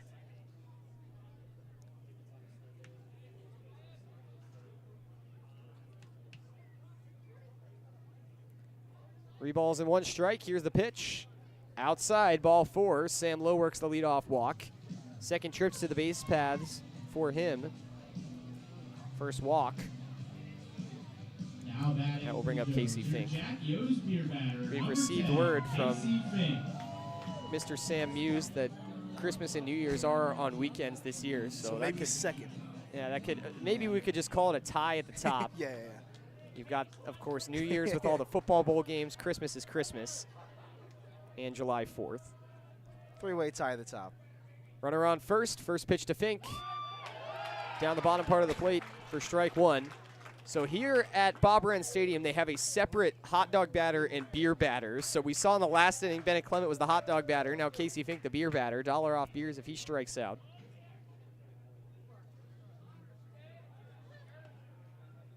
Being a bigger boy myself, I think I would definitely favor the hot dogs over the beer. Absolutely. Though I have not had their hot dogs here. They did bring somebody in. It's a certain company that does hot dogs. In Athens. Next pitch to Fink. Hit up on the left side. This is going to get out of play. Into the grass. Here comes the crowd. All the kids running over for it.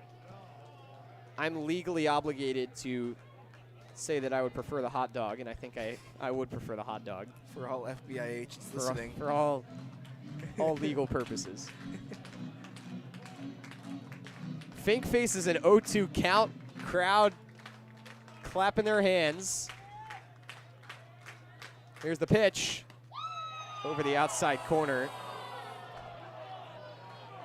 That one was framed by Steidel. Wasn't the closest in the world, but the crowd's still going to want it.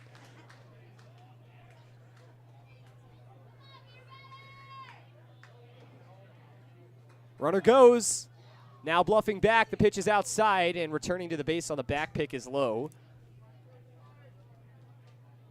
So that'll make the count 2-2 now to Casey Fink, who's starting to battle his way back. Fink has an RBI in this game. That was a ground out in the second. But 0 for 2 looking for his first hit. 2-2 pitch way outside. More crowd groans, but that one was way in the righty batter's box. Quite a ways off the plate. Maybe one of the only times you'll hear a boo for a double play. Yeah, we saw Bennett Clement get an out recorded on a great play out there in left field, but the crowd still booed. 3-2, popped up behind home plate. This is going to get out of play into the crowd. Bounces in between the bleachers. Nice snag. Caught off the one hop. On the one hop. Great play. Local business sponsor here in Athens allows the Copperheads to give away all their foul balls. So that's something that's very unique in the GLSCL is foul balls are generally something that have to be returned as they are supplied by the league. But here in Southern Ohio, they get to keep them. We get a pickoff move over there to first.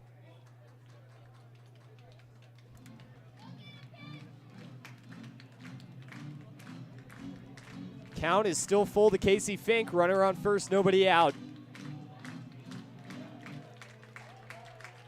Here's the pitch. Up high, ball 4. Casey Fink with a pump of the fist as he tosses the bat over to the dugout. Probably the happiest we've ever seen a guy after a walk this season. Casey Fink playing the villain here in Athens. Special announcement. That'll bring up number Cal 2, Brazier, and now they're going to extend the promotion to Cal Brazier. Just been announced as beer batter number 2. Looking for any excuse here. Almost like they have a pack of beer or something that they aren't allowed to sell at full price, whatever it may be. First and second to Cal Brazier. First pitch, big cut and a miss for strike 1.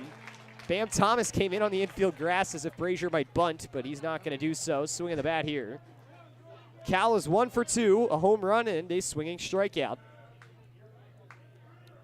First and second, nobody out here in the top of the 6th.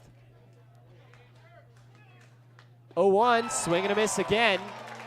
Exact same pitch from Jake Jordan. Had some sliding action, inside-outside movement. And the count is 0-2 to Brazier. Crowd on the edge of their seats.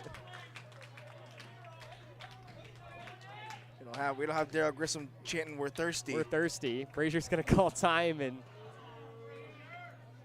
draw some boos from the crowd.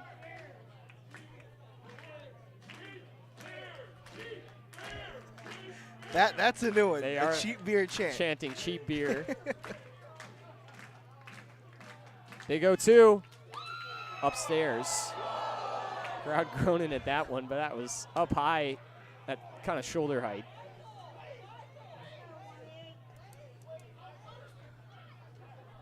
Cheap beer does things to you, I'll tell you. Yeah. Just speaking from an outsider perspective, seeing what did. People will do for it. 1-2, called strike 3 on the inside corner. Bit of a late reaction there at the plate. Cal Brazier down and the crowd cheering. And now going to the As concession we stand. now see a general rise up from the stands and movement to our left towards the beer booth. Still a threatening situation nonetheless for the Joes, though, as they've got first and second, 1 out for the top of the order. Walker Bridges coming up.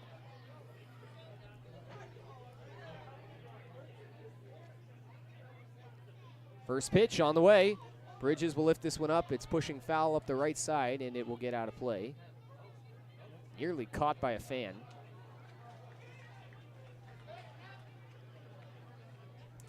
Crowd has stuck around rather nicely. We saw the Vibe kind of get killed the last time the Joes were here because of that weather delay, but a beautiful night here in Athens as the clouds have all gone away.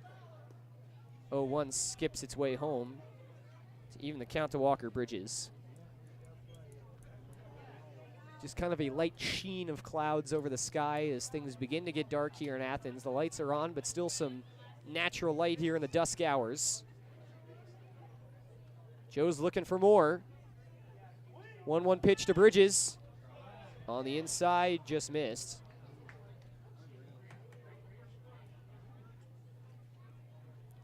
Two and one now. Bridges looking for his first hit. Was plunked on the shoulder his last time up. That came a couple of innings ago in the 4th.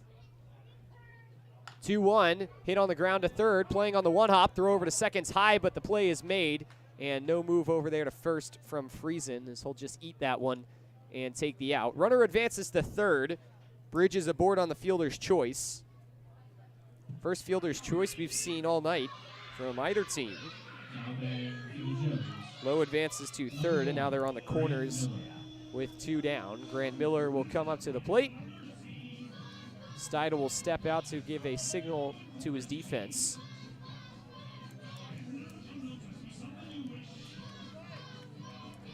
Grant Miller Batting .667 with runners in scoring position and 2 outs this season. Stats courtesy of Mr. Sam Muse. First pitch to Miller, up and in for ball 1. He'll lift the hands out of the way. Miller is 1 for 3. His last time up, he grounded into a 5-4-3 double play. Yeah, part of that 3-pitch inning.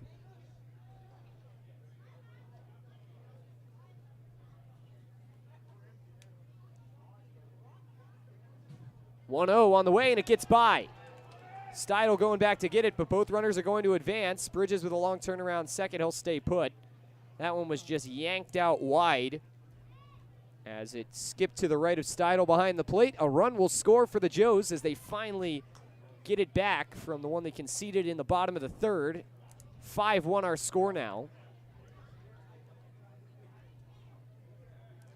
Bridges moves over to second.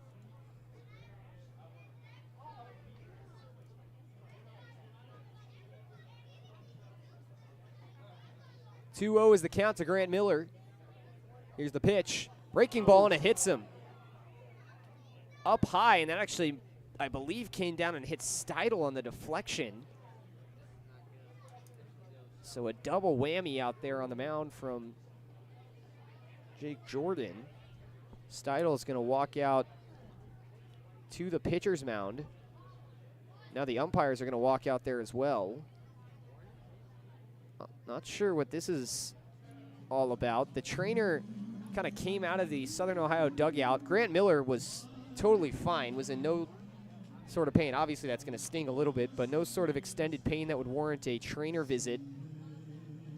But Steidl looked to be a little bit shaken up as the trainer just kind of got out there and stood next to the dugout.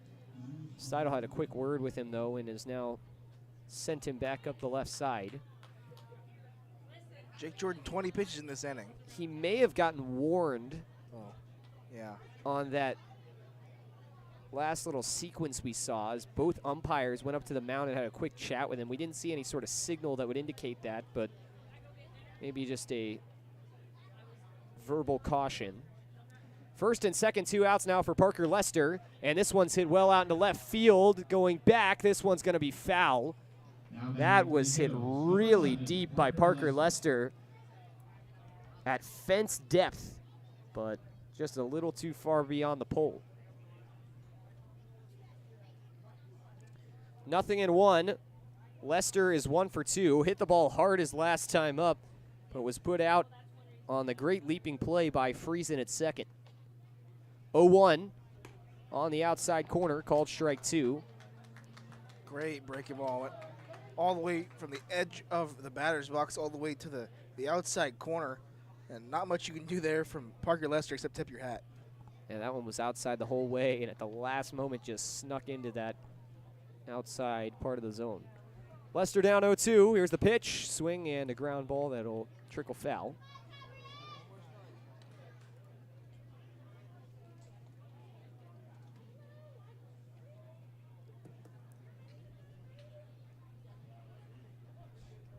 Joe's leading 5-1 after Sam Lowe came in to score on the wild pitch a moment ago.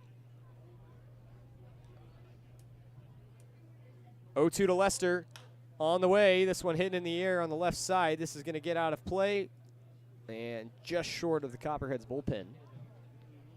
See if there's any work out there. Looks like there's a pitcher beginning to get loose. Yeah, we don't get much of an angle as they kind of drop something in front of it.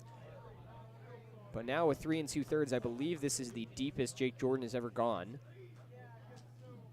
So he went 3 1/3 against the Joes the first time. 0-2, chopped and finishing foul. Lester decided not to run that one out. It was tough to see where it would land from here, but just bouncing on the Nicholson family turf sign. Donors to the field renovation here at Bob Wren Stadium allowed for the turfing of the infield. Some great turf, that's for sure. Great turf, absolutely. 0-2 to Lester. Just off the plate for ball 1. Lester started to move the hands at it, but held up. This will be pitch number 30 of the inning. So a marathon day for Jake Jordan. Most he's done all season. 1-2. Up and away. Leaving the counter 2 balls and 2 strikes.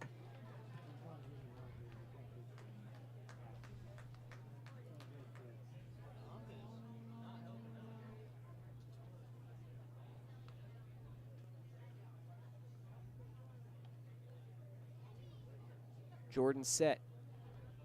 Nods and deals. Swing and a miss. Outside the reach of Parker Lester. That will retire the side here in the top of the 6th as the Joes strand 2. Hamilton extends their lead by 1, though, after Sam Lowe came in to score on the wild pitch.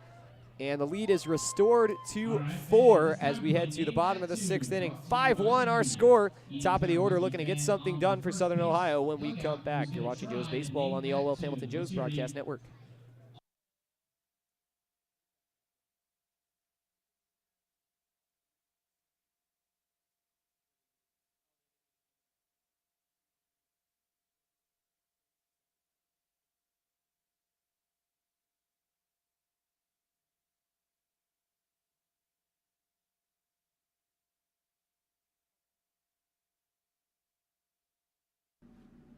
The Greater Miami Valley YMCA. When communities get better, the world gets better. Discover how we positively impact the nation and how you can help us, one neighborhood at a time. The Greater Miami Valley Y, your local stop for building a healthy spirit for mind and body for all. All Wealth Federal Credit Union is committed to providing for you. Through convenient online banking, home and auto loans, saving accounts, checking accounts, credit cards, and more, All Wealth can provide for all of your banking needs. Located at 6 South 2nd Street in Hamilton, they can be found on the phone at 513-868-5881 or online at allwealth.org. All Wealth, supporting those who serve us.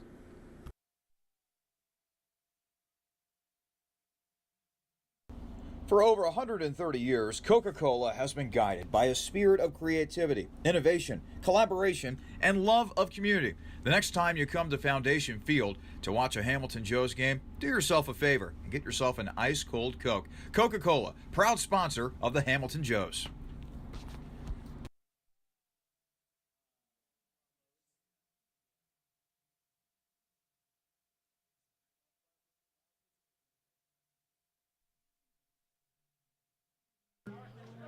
Clay Brock retaking the mound to face off against Trey Rucker. Joe's leading the Southern Ohio Copperheads 5-1 in the bottom of the 6th. First pitch from Brock on the way. This one's driven high in the air to left, but way foul. As Rucker got a hold of that one, but in about 100 feet left of the pole. Trey Rucker is 0 for 1 today, was hit by a pitch and popped out to Nick Wimmers behind the plate.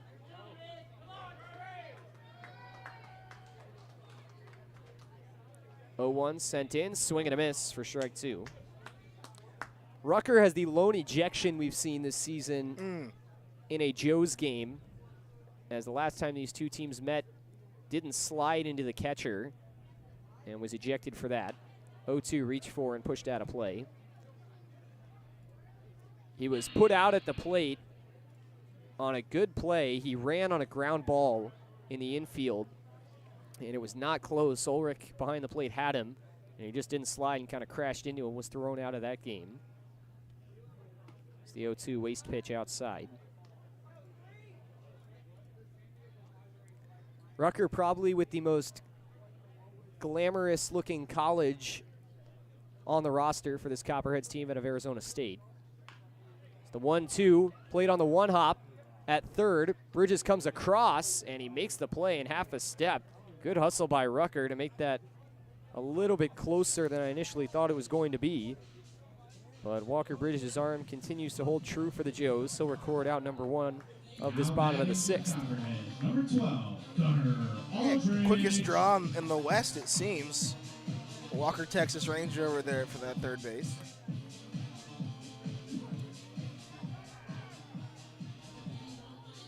Once again, I said that I would individually take any responsibility earlier in the game for any Walker Bridges errors or any errors by Sam Lowe as I was hitting fungo before the game. First pitch is upstairs to Gunnar Aldridge for ball 1. But yeah, actually, maybe I prepped Bridges for that because I fanned on a couple that Bridges had to charge way in on, similar to that one. 1-0 hit hard, but right at second baseman Badalak, who leaps up and makes the catch for out number 2. That's what we call adequate preparation right there.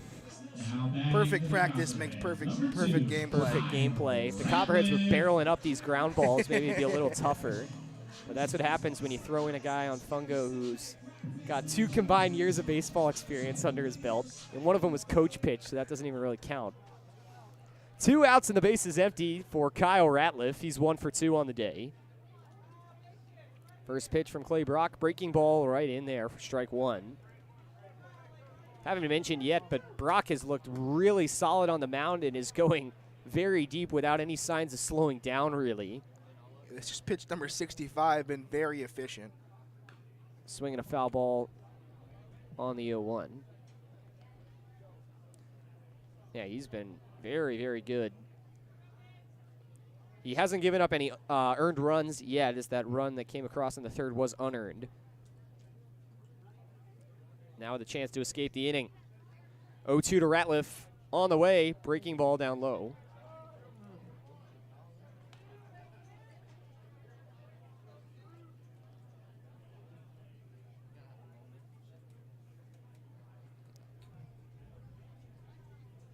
One and 2 to Ratliff.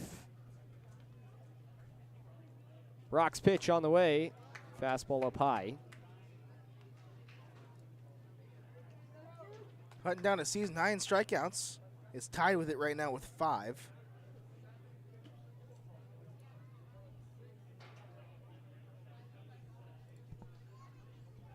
Two on the way. Breaking ball hit in the air. Shallow center field. Not moving much, Bennett Clements. He'll just stick the arm up and make the catch for out number 3. Back-to-back innings now as the Copperheads are down in order. Clay Brock later in his outing, but looking strong as ever, as he's now put down the last 9 batters he's faced.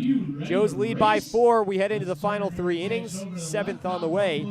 Nick Wimmers will lead things off. When we come back, you're watching Joe's Baseball on the All Wealth Hamilton Joe's Broadcast Network. Ian is over.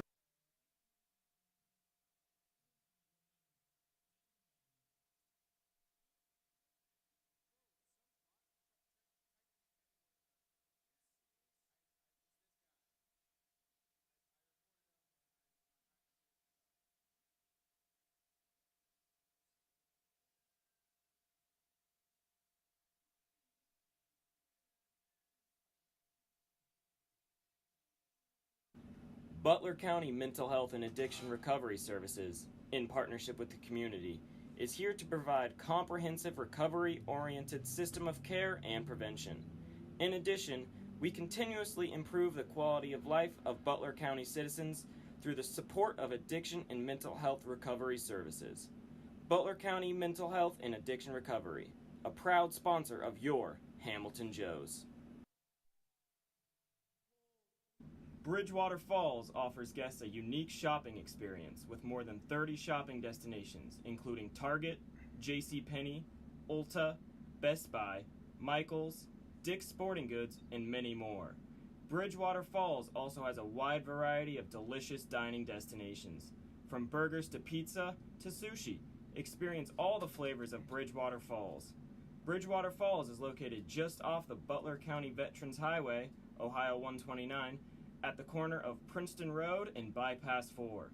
Come experience a great shopping, dining, and services in the heart of Fairfield Township, Ohio.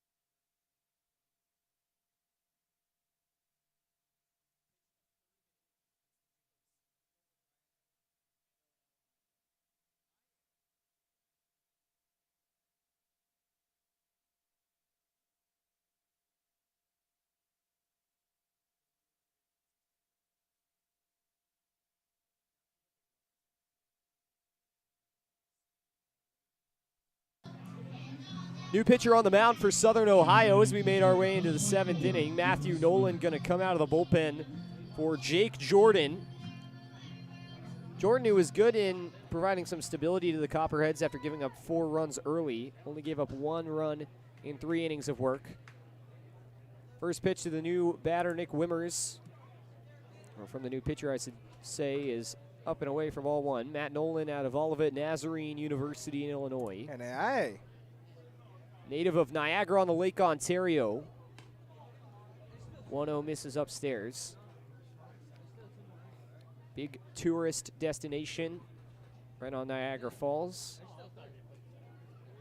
Nick Wimmers batting right-handed for the first time. Faces the 2-0. That's inside for ball 3. Wimmers batting .571 as the leadoff man this season. We'll see if he even gets a chance to swing the bat in his first attempt from the righty box tonight.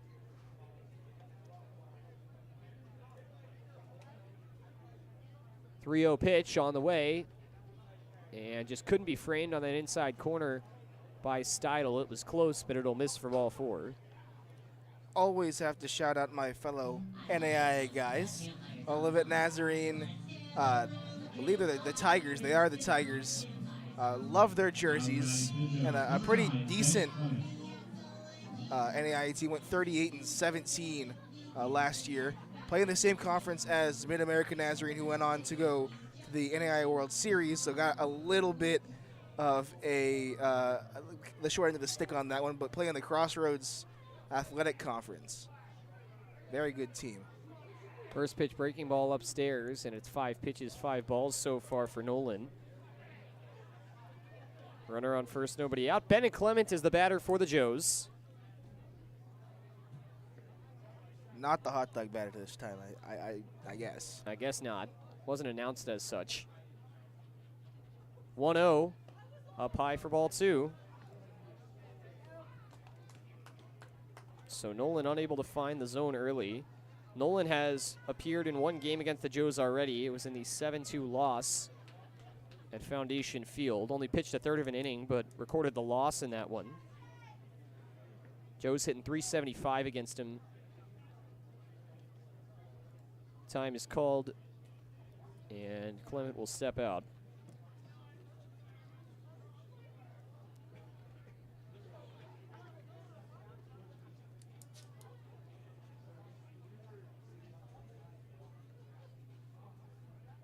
Now the 2-0, and it's going to hit Clement on the shoulder, who will toss the bat with some gusto towards the Joes dugout. Maybe a little bit of frustration from Bennett. So that's now the 2nd free base he's received. Was walked earlier. 3rd time he's reached base tonight. And a familiar situation for the Joes in this game. 1st and 2nd, nobody out.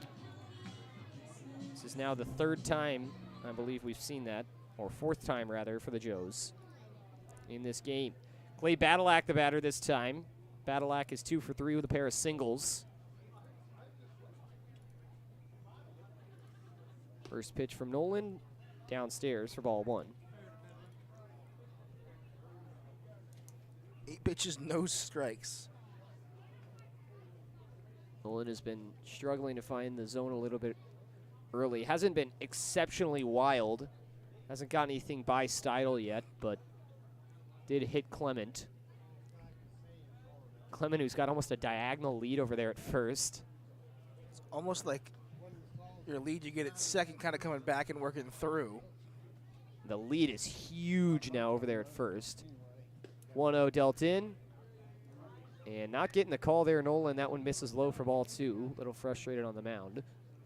Well, when you pitch 8 straight balls, you kind of aren't going to get those kind of calls, the close ones. You gotta prove to the home plate umpire you can find the zone. 2-0 on the way. This one spiked into the dirt. It's going to get away, trickling to the left of Steidel. Both runners are going to advance, and the count will move to 3-0 to Badalak. So we've got another pitcher working in the bullpen as Nolan really struggling here.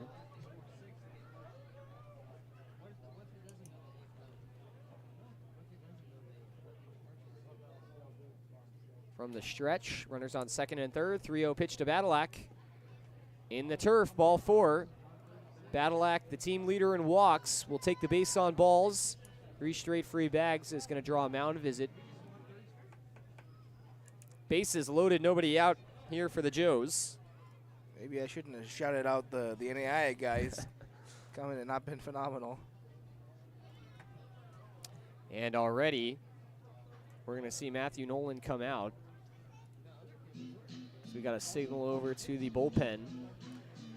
And we're going to get a new pitcher for Southern Ohio. Sticky situation here with the Joes up 5-1. Bases loaded, nobody out for the new man coming on the mound. It's a righty for the Cheds. We'll let you know who it is when we come back. Joe's looking for more. The batter will be Sam Lowe to face a new pitcher when we come back.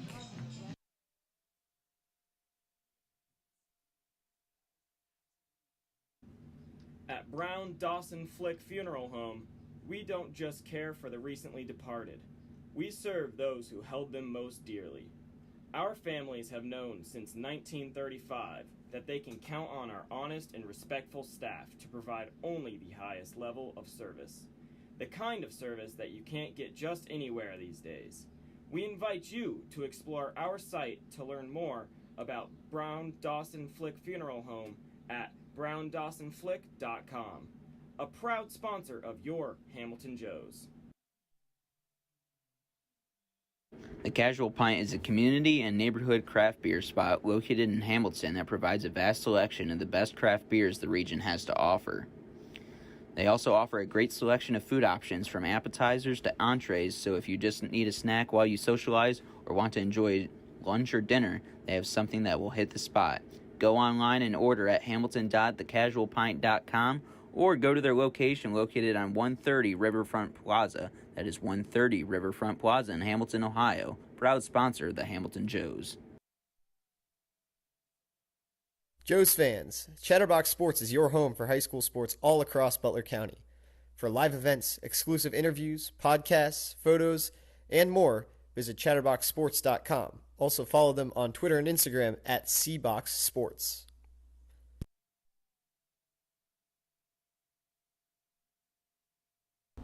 For over 130 years, Coca-Cola has been guided by a spirit of creativity, innovation, collaboration, and love of community. The next time you come to Foundation Field to watch a Hamilton Joes game, do yourself a favor and get yourself an ice-cold Coke. Coca-Cola, proud sponsor of the Hamilton Joes.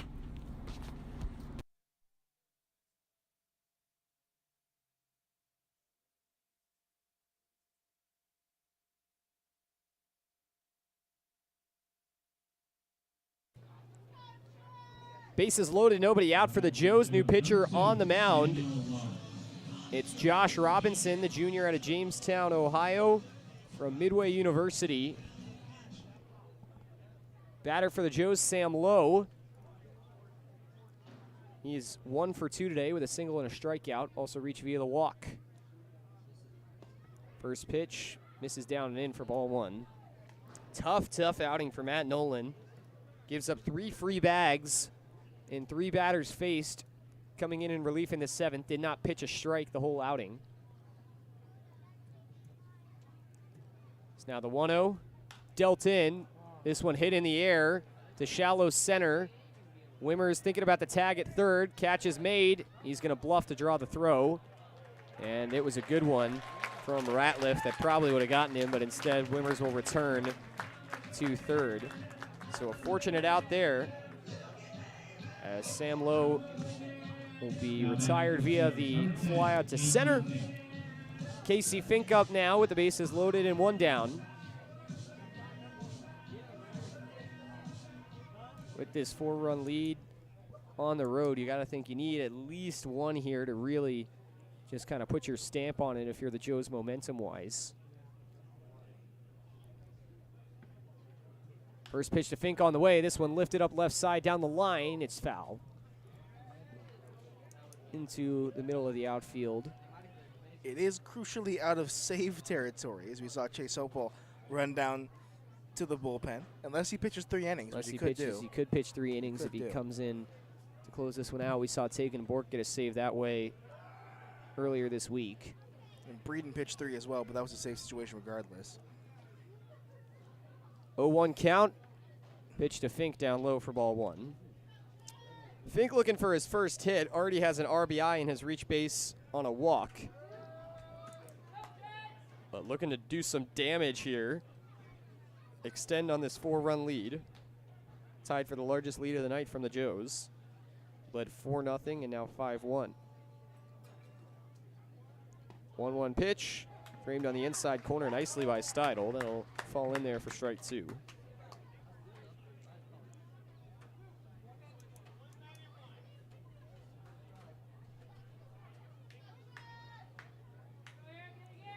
One ball and 2 strikes. Robinson takes a couple breaths, pitching from the windup. Here it comes. Down low. Ball 2. Fink kind of bent the knees with it, but didn't make a move at it.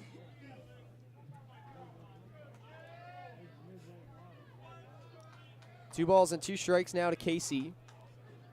It's now gotten dark here at Bob Wren Stadium. Lights are fully illuminating the field. 2-2 pitch on the way. Down and in for ball 3. Big pitch coming up here from Robinson. Nowhere to put Casey Fink. The big man Cal Brazier on deck too. Absolutely. Cal's already got a home run. Not a guy you want coming up with the bases loaded. 3-2. On the way, fought off. So that one's popped up over the screen by Fink. Another one of those borderline pitches. It's kind of skimming right along the top part of the zone there. Could have probably gone either way.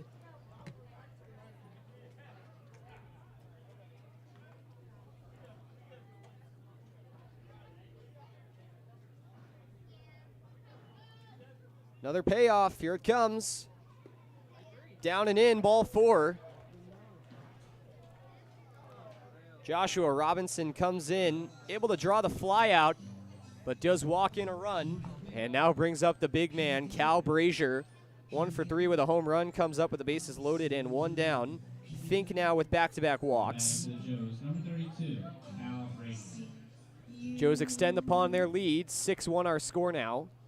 Joes with 6 runs off 7 hits.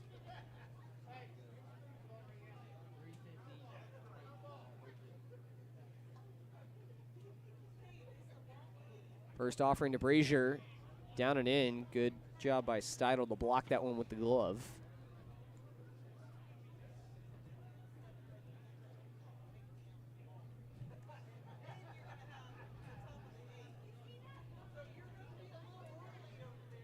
Brazier with a chance to blow this one open. Joe's trying to get this one to blow out territory. 1-0 on the way inside. Nearly hit Brazier, who definitely didn't shy away from it.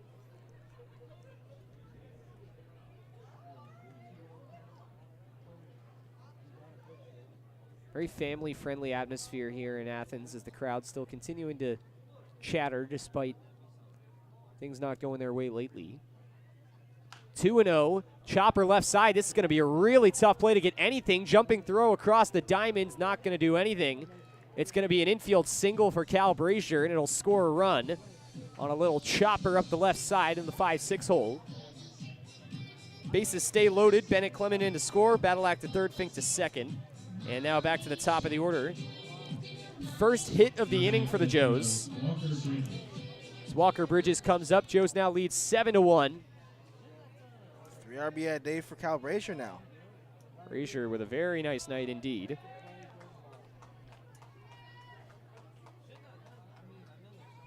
First pitch from Robinson off the plate for ball 1.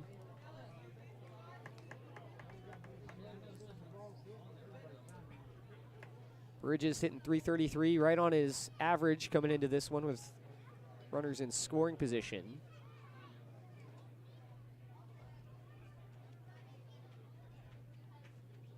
.1-0 on the way. This one's driven out to deep left field, going back at the wall. This one just off the track.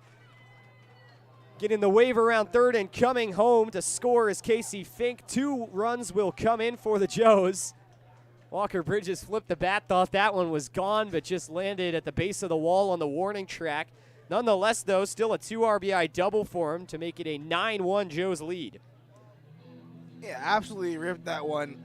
And he thought it was gone. I thought it was gone. It just hit off the base of the wall. We mentioned how big this park is. Way bigger than Foundation Field. That's probably out Foundation Field. Maybe barely. Yeah, that one would have been close, definitely. 340 down the line. That one was pulled pretty hard.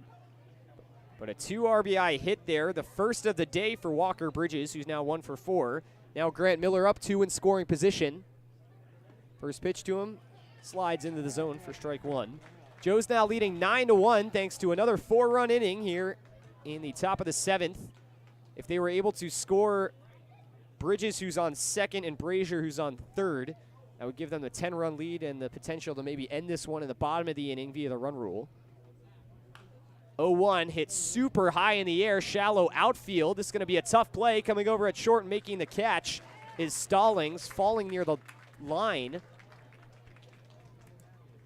But that will record out number 2. Brazier just kind of faked over there at third like he was going to tag. I don't think he fooled anybody, though. Now Parker Lester coming up. Joes would love for Lester to just put this one in the outfield, score 2, and end this in the bottom of the inning to save some pitching. Saw them do that last time we were here at Bob Wren Stadium. First pitch to Lester, fouled straight back.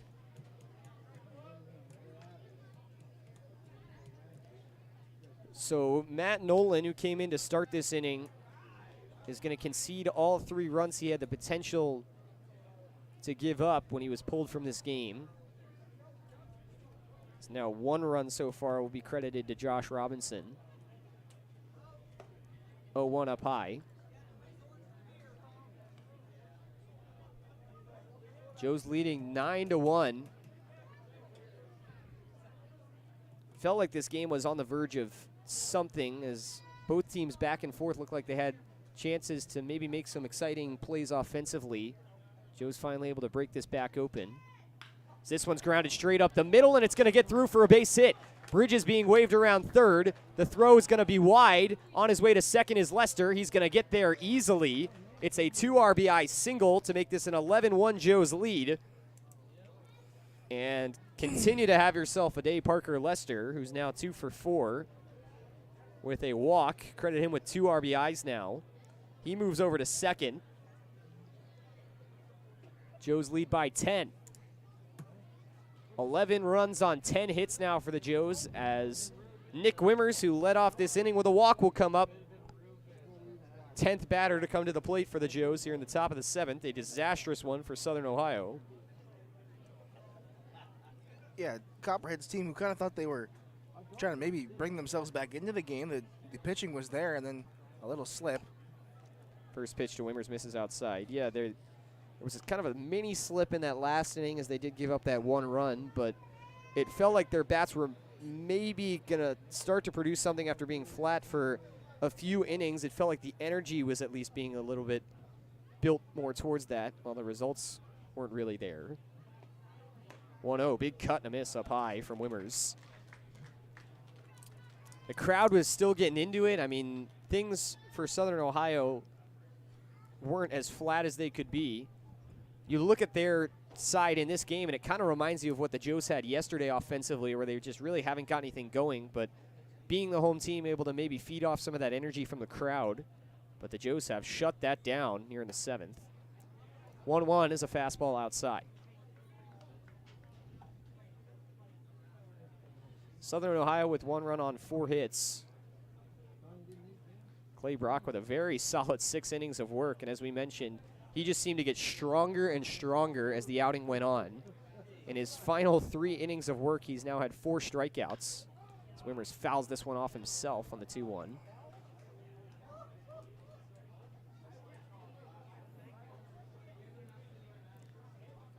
Brock retired 9 straight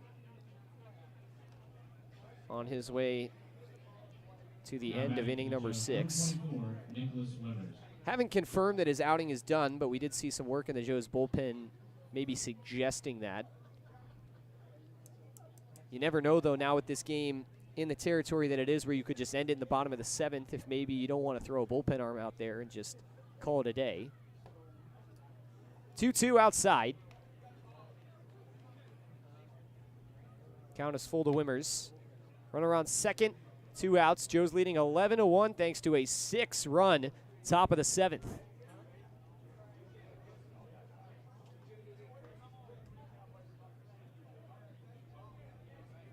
Payoff pitch. This one lifted on the left side. It's pushing foul, and it's going to get out of play. Lester ran it out. He's going to have to return over to second base, getting his exercise. Got to burn those calories. Always. It's cutting season, you know. Got to get the beach bod ready. Lester's a guy who likes to work out before games. Saw that. He's working out. He's living in Oxford, getting to use the Miami facilities over the summer as he preps for his fall season. 3-2 to Wimmers, again up high. It's pushed on the left side out of play into the grass. Seen a lot of balls hit there.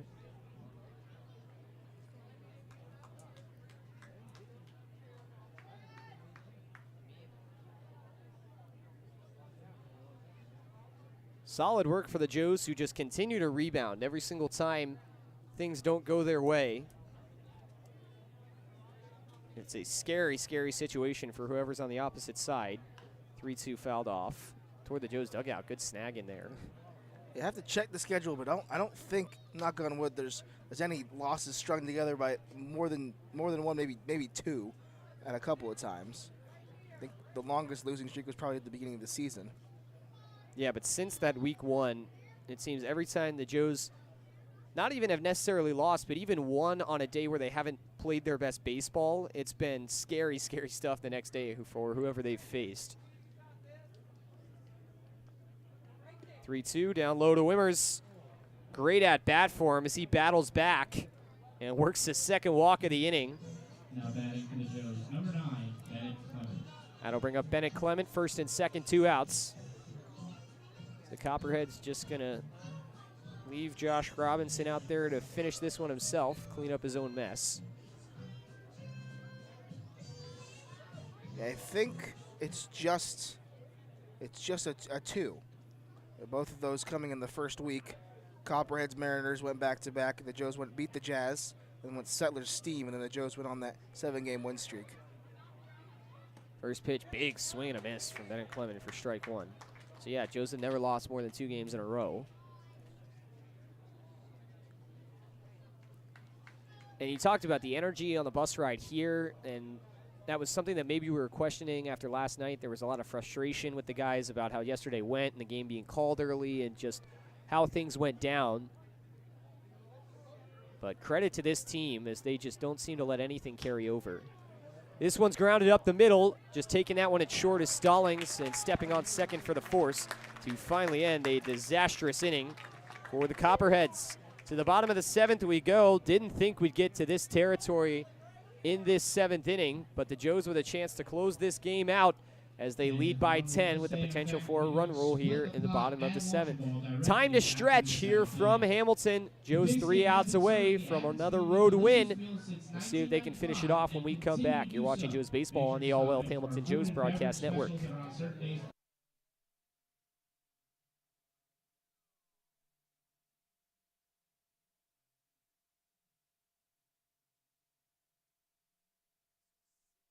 Are you switching or looking for a new bank? First Financial Bank is the perfect fit because they put you first. Their 3 goals is to stay flexible to serve your needs, invest in the community financially and personally, and they tailor their services to your needs.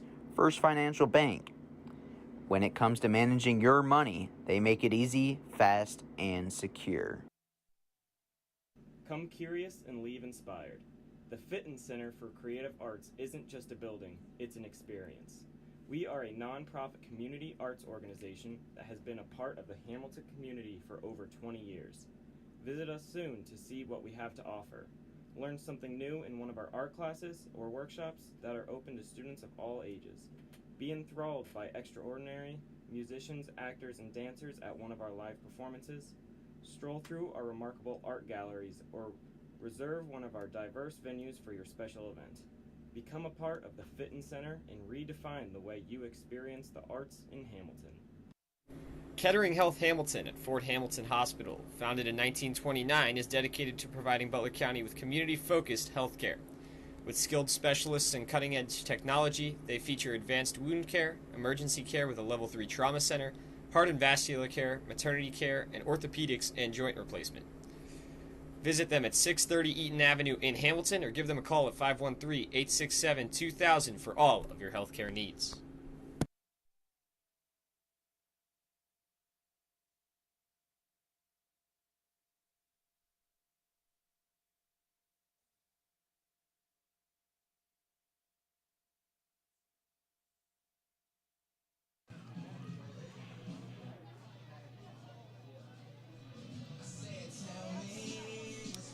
New pitcher on the mound in maybe a de facto closer role, you could call it.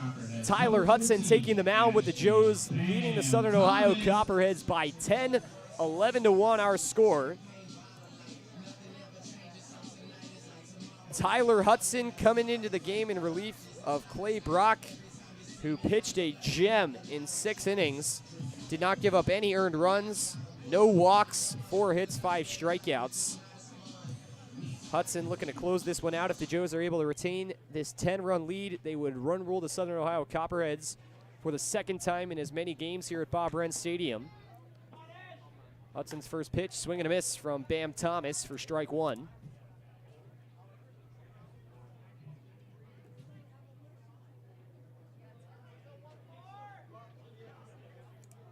Now the 0-1 offering. This one off the top of the bat, lifted up and out of play.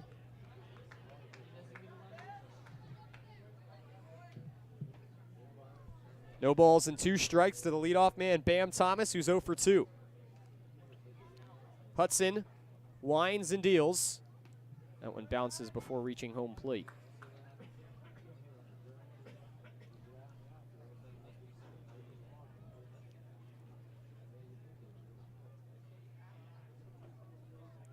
Hudson with the glove over that right shoulder.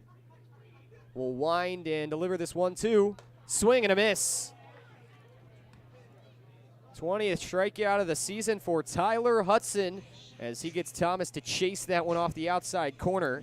It's now the 6th strikeout of the game for the Joes staff. Clayton Hodges will come up.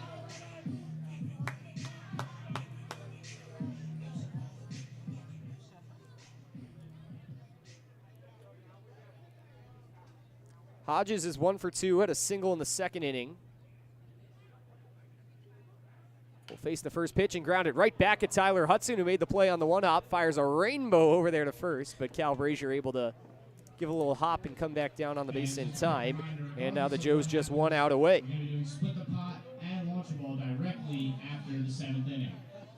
Hudson's come in and been picked up exactly where he left off. He was good in his last inning against the Steam. It was just as good in this one.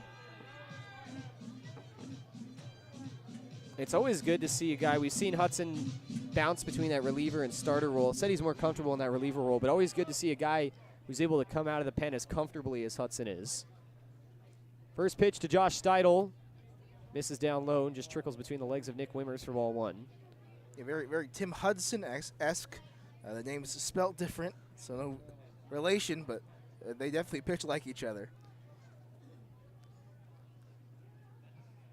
1-0. This one lifted up into center. This could do it. Bennett Clement, though, lost it and does come in, though, to recover and make the catch for out number 3. So a delayed reaction. Tyler Hudson looking back to the umpire just to make sure that that one was indeed caught. And yes, it was. The Joes finished this one off with a big 7th inning, and they close out another victory. 11-1, the 2nd run rule for the Joes this season at Bob Wren Stadium as they pick up right where they left off after a tough day at the plate yesterday. This team continues to win on the road, just that one blemish from yesterday, but that did not carry over in any way whatsoever, Blake. Yeah, it was just a great day offensively. The at-bats just looked good, and though the runs came a little late, the 5 runs coming earlier, They just looked like some really good at-bats. Some guys like Wimmers we saw just an inning ago have a really good at-bat, grind out a walk. Saw Cal Brazier get a big home run that he's been kind of working to for a couple of weeks. And it just seems like they're trending in the right direction, and it's especially good to get that win after yesterday. That was a kind of a sour taste. Absolutely, just a difficult loss to swallow for this team yesterday, but that completely out of the mind, it's safe to say, is it's going to be a fun bus ride home for this team. I think this team just doesn't like to have those sad bus rides home, as they just continue to roll over opponents on the road, and they will continue the road trip tomorrow and look to do the same thing to the Grand Lake Mariners. Joe's improved to a GLSCL best 14-8 on the season, while Southern Ohio falls to 7-13. Stay with us. We're going to take a short break. When we come back, full post-game coverage. Cal Brazier going to be our guest on the post-game, as he will have his first big interview of the season. Great game from Cal, who had 2 hits, a home run, and a single. Also scored 2 runs for himself. He will be our guest as we wrap things up here from Athens. Don't go away. The Casual Pint postgame is next. Joe's win it 11-1. You're watching Joe's Baseball on the All Wealth Hamilton Joe's Broadcast Network.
Back here at Bob Wren Stadium after a big 11-1 victory.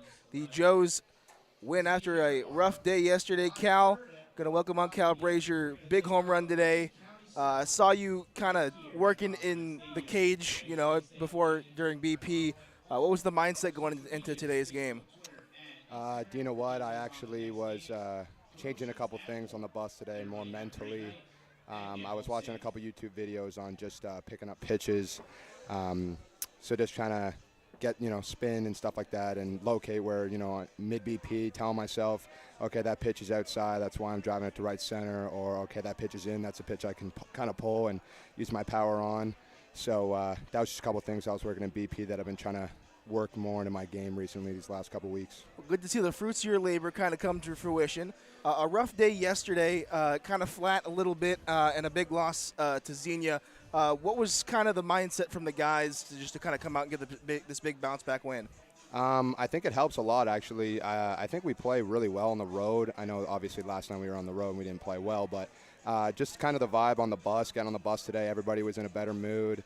I'm extremely happy, a lot of smiles and stuff, so the guys are getting along real well, and we've kind of been beating up on these guys a little bit this year, so I think kind of the confident mindset coming in here, positive. We played really well and did the same thing we did tonight last time we played here, so I think it was just kind of that confidence feel coming into today. Well, on the road tomorrow against Grand Lake, and a great momentum swing to bring us into another bus ride tomorrow. Happy Canada Day. That was yesterday. Yes, it was. Resident Canadian man, but we'll let you go and enjoy the bus ride. Congratulations on a great day. Thank you very much.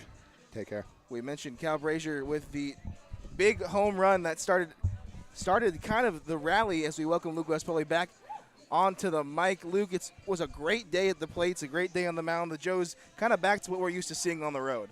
Absolutely, yeah. That was uncharacteristic yesterday, to say the least, with the team just struggling all around. We mentioned the vibes weren't great afterwards, and to see the team bounce back the way they did, and that confidence just at that high level that we continue to see from this squad. They've got a lot of swagger to them. These types of teams that you see, like this Joe's team, they perform, and they know that when they're playing their best baseball, they can beat anybody, and that is certainly true today as this team just continues to pick up wins on the road. You have the one brief blemish yesterday. You pick yourself up by the bootstraps, right back at it in the middle game of the road trip, and this is just everything you can ask for and more from a bounce-back performance on the road. Yeah, the Joes kind of still undefeated in terms of bus trips. Yes, so indeed. that's the kind of saving grace on that one. But a big win, 11-1. We took a quick look around the league as a couple of teams playing that kind of affect our standing in the standings so far. We mentioned the Grand Lake victory over the Xenia Scouts, winning 7-3. Top of the 10th inning, 11-6. The Steam over the Jazz currently, with the Jazz still having a chance to come up and fight back. A rough game for the Steam, I suppose. They were ahead for most of that game. We obviously have our game, final 11-1. Top of the 8th inning in Royal Oak as the Lima Locos on top 3-1.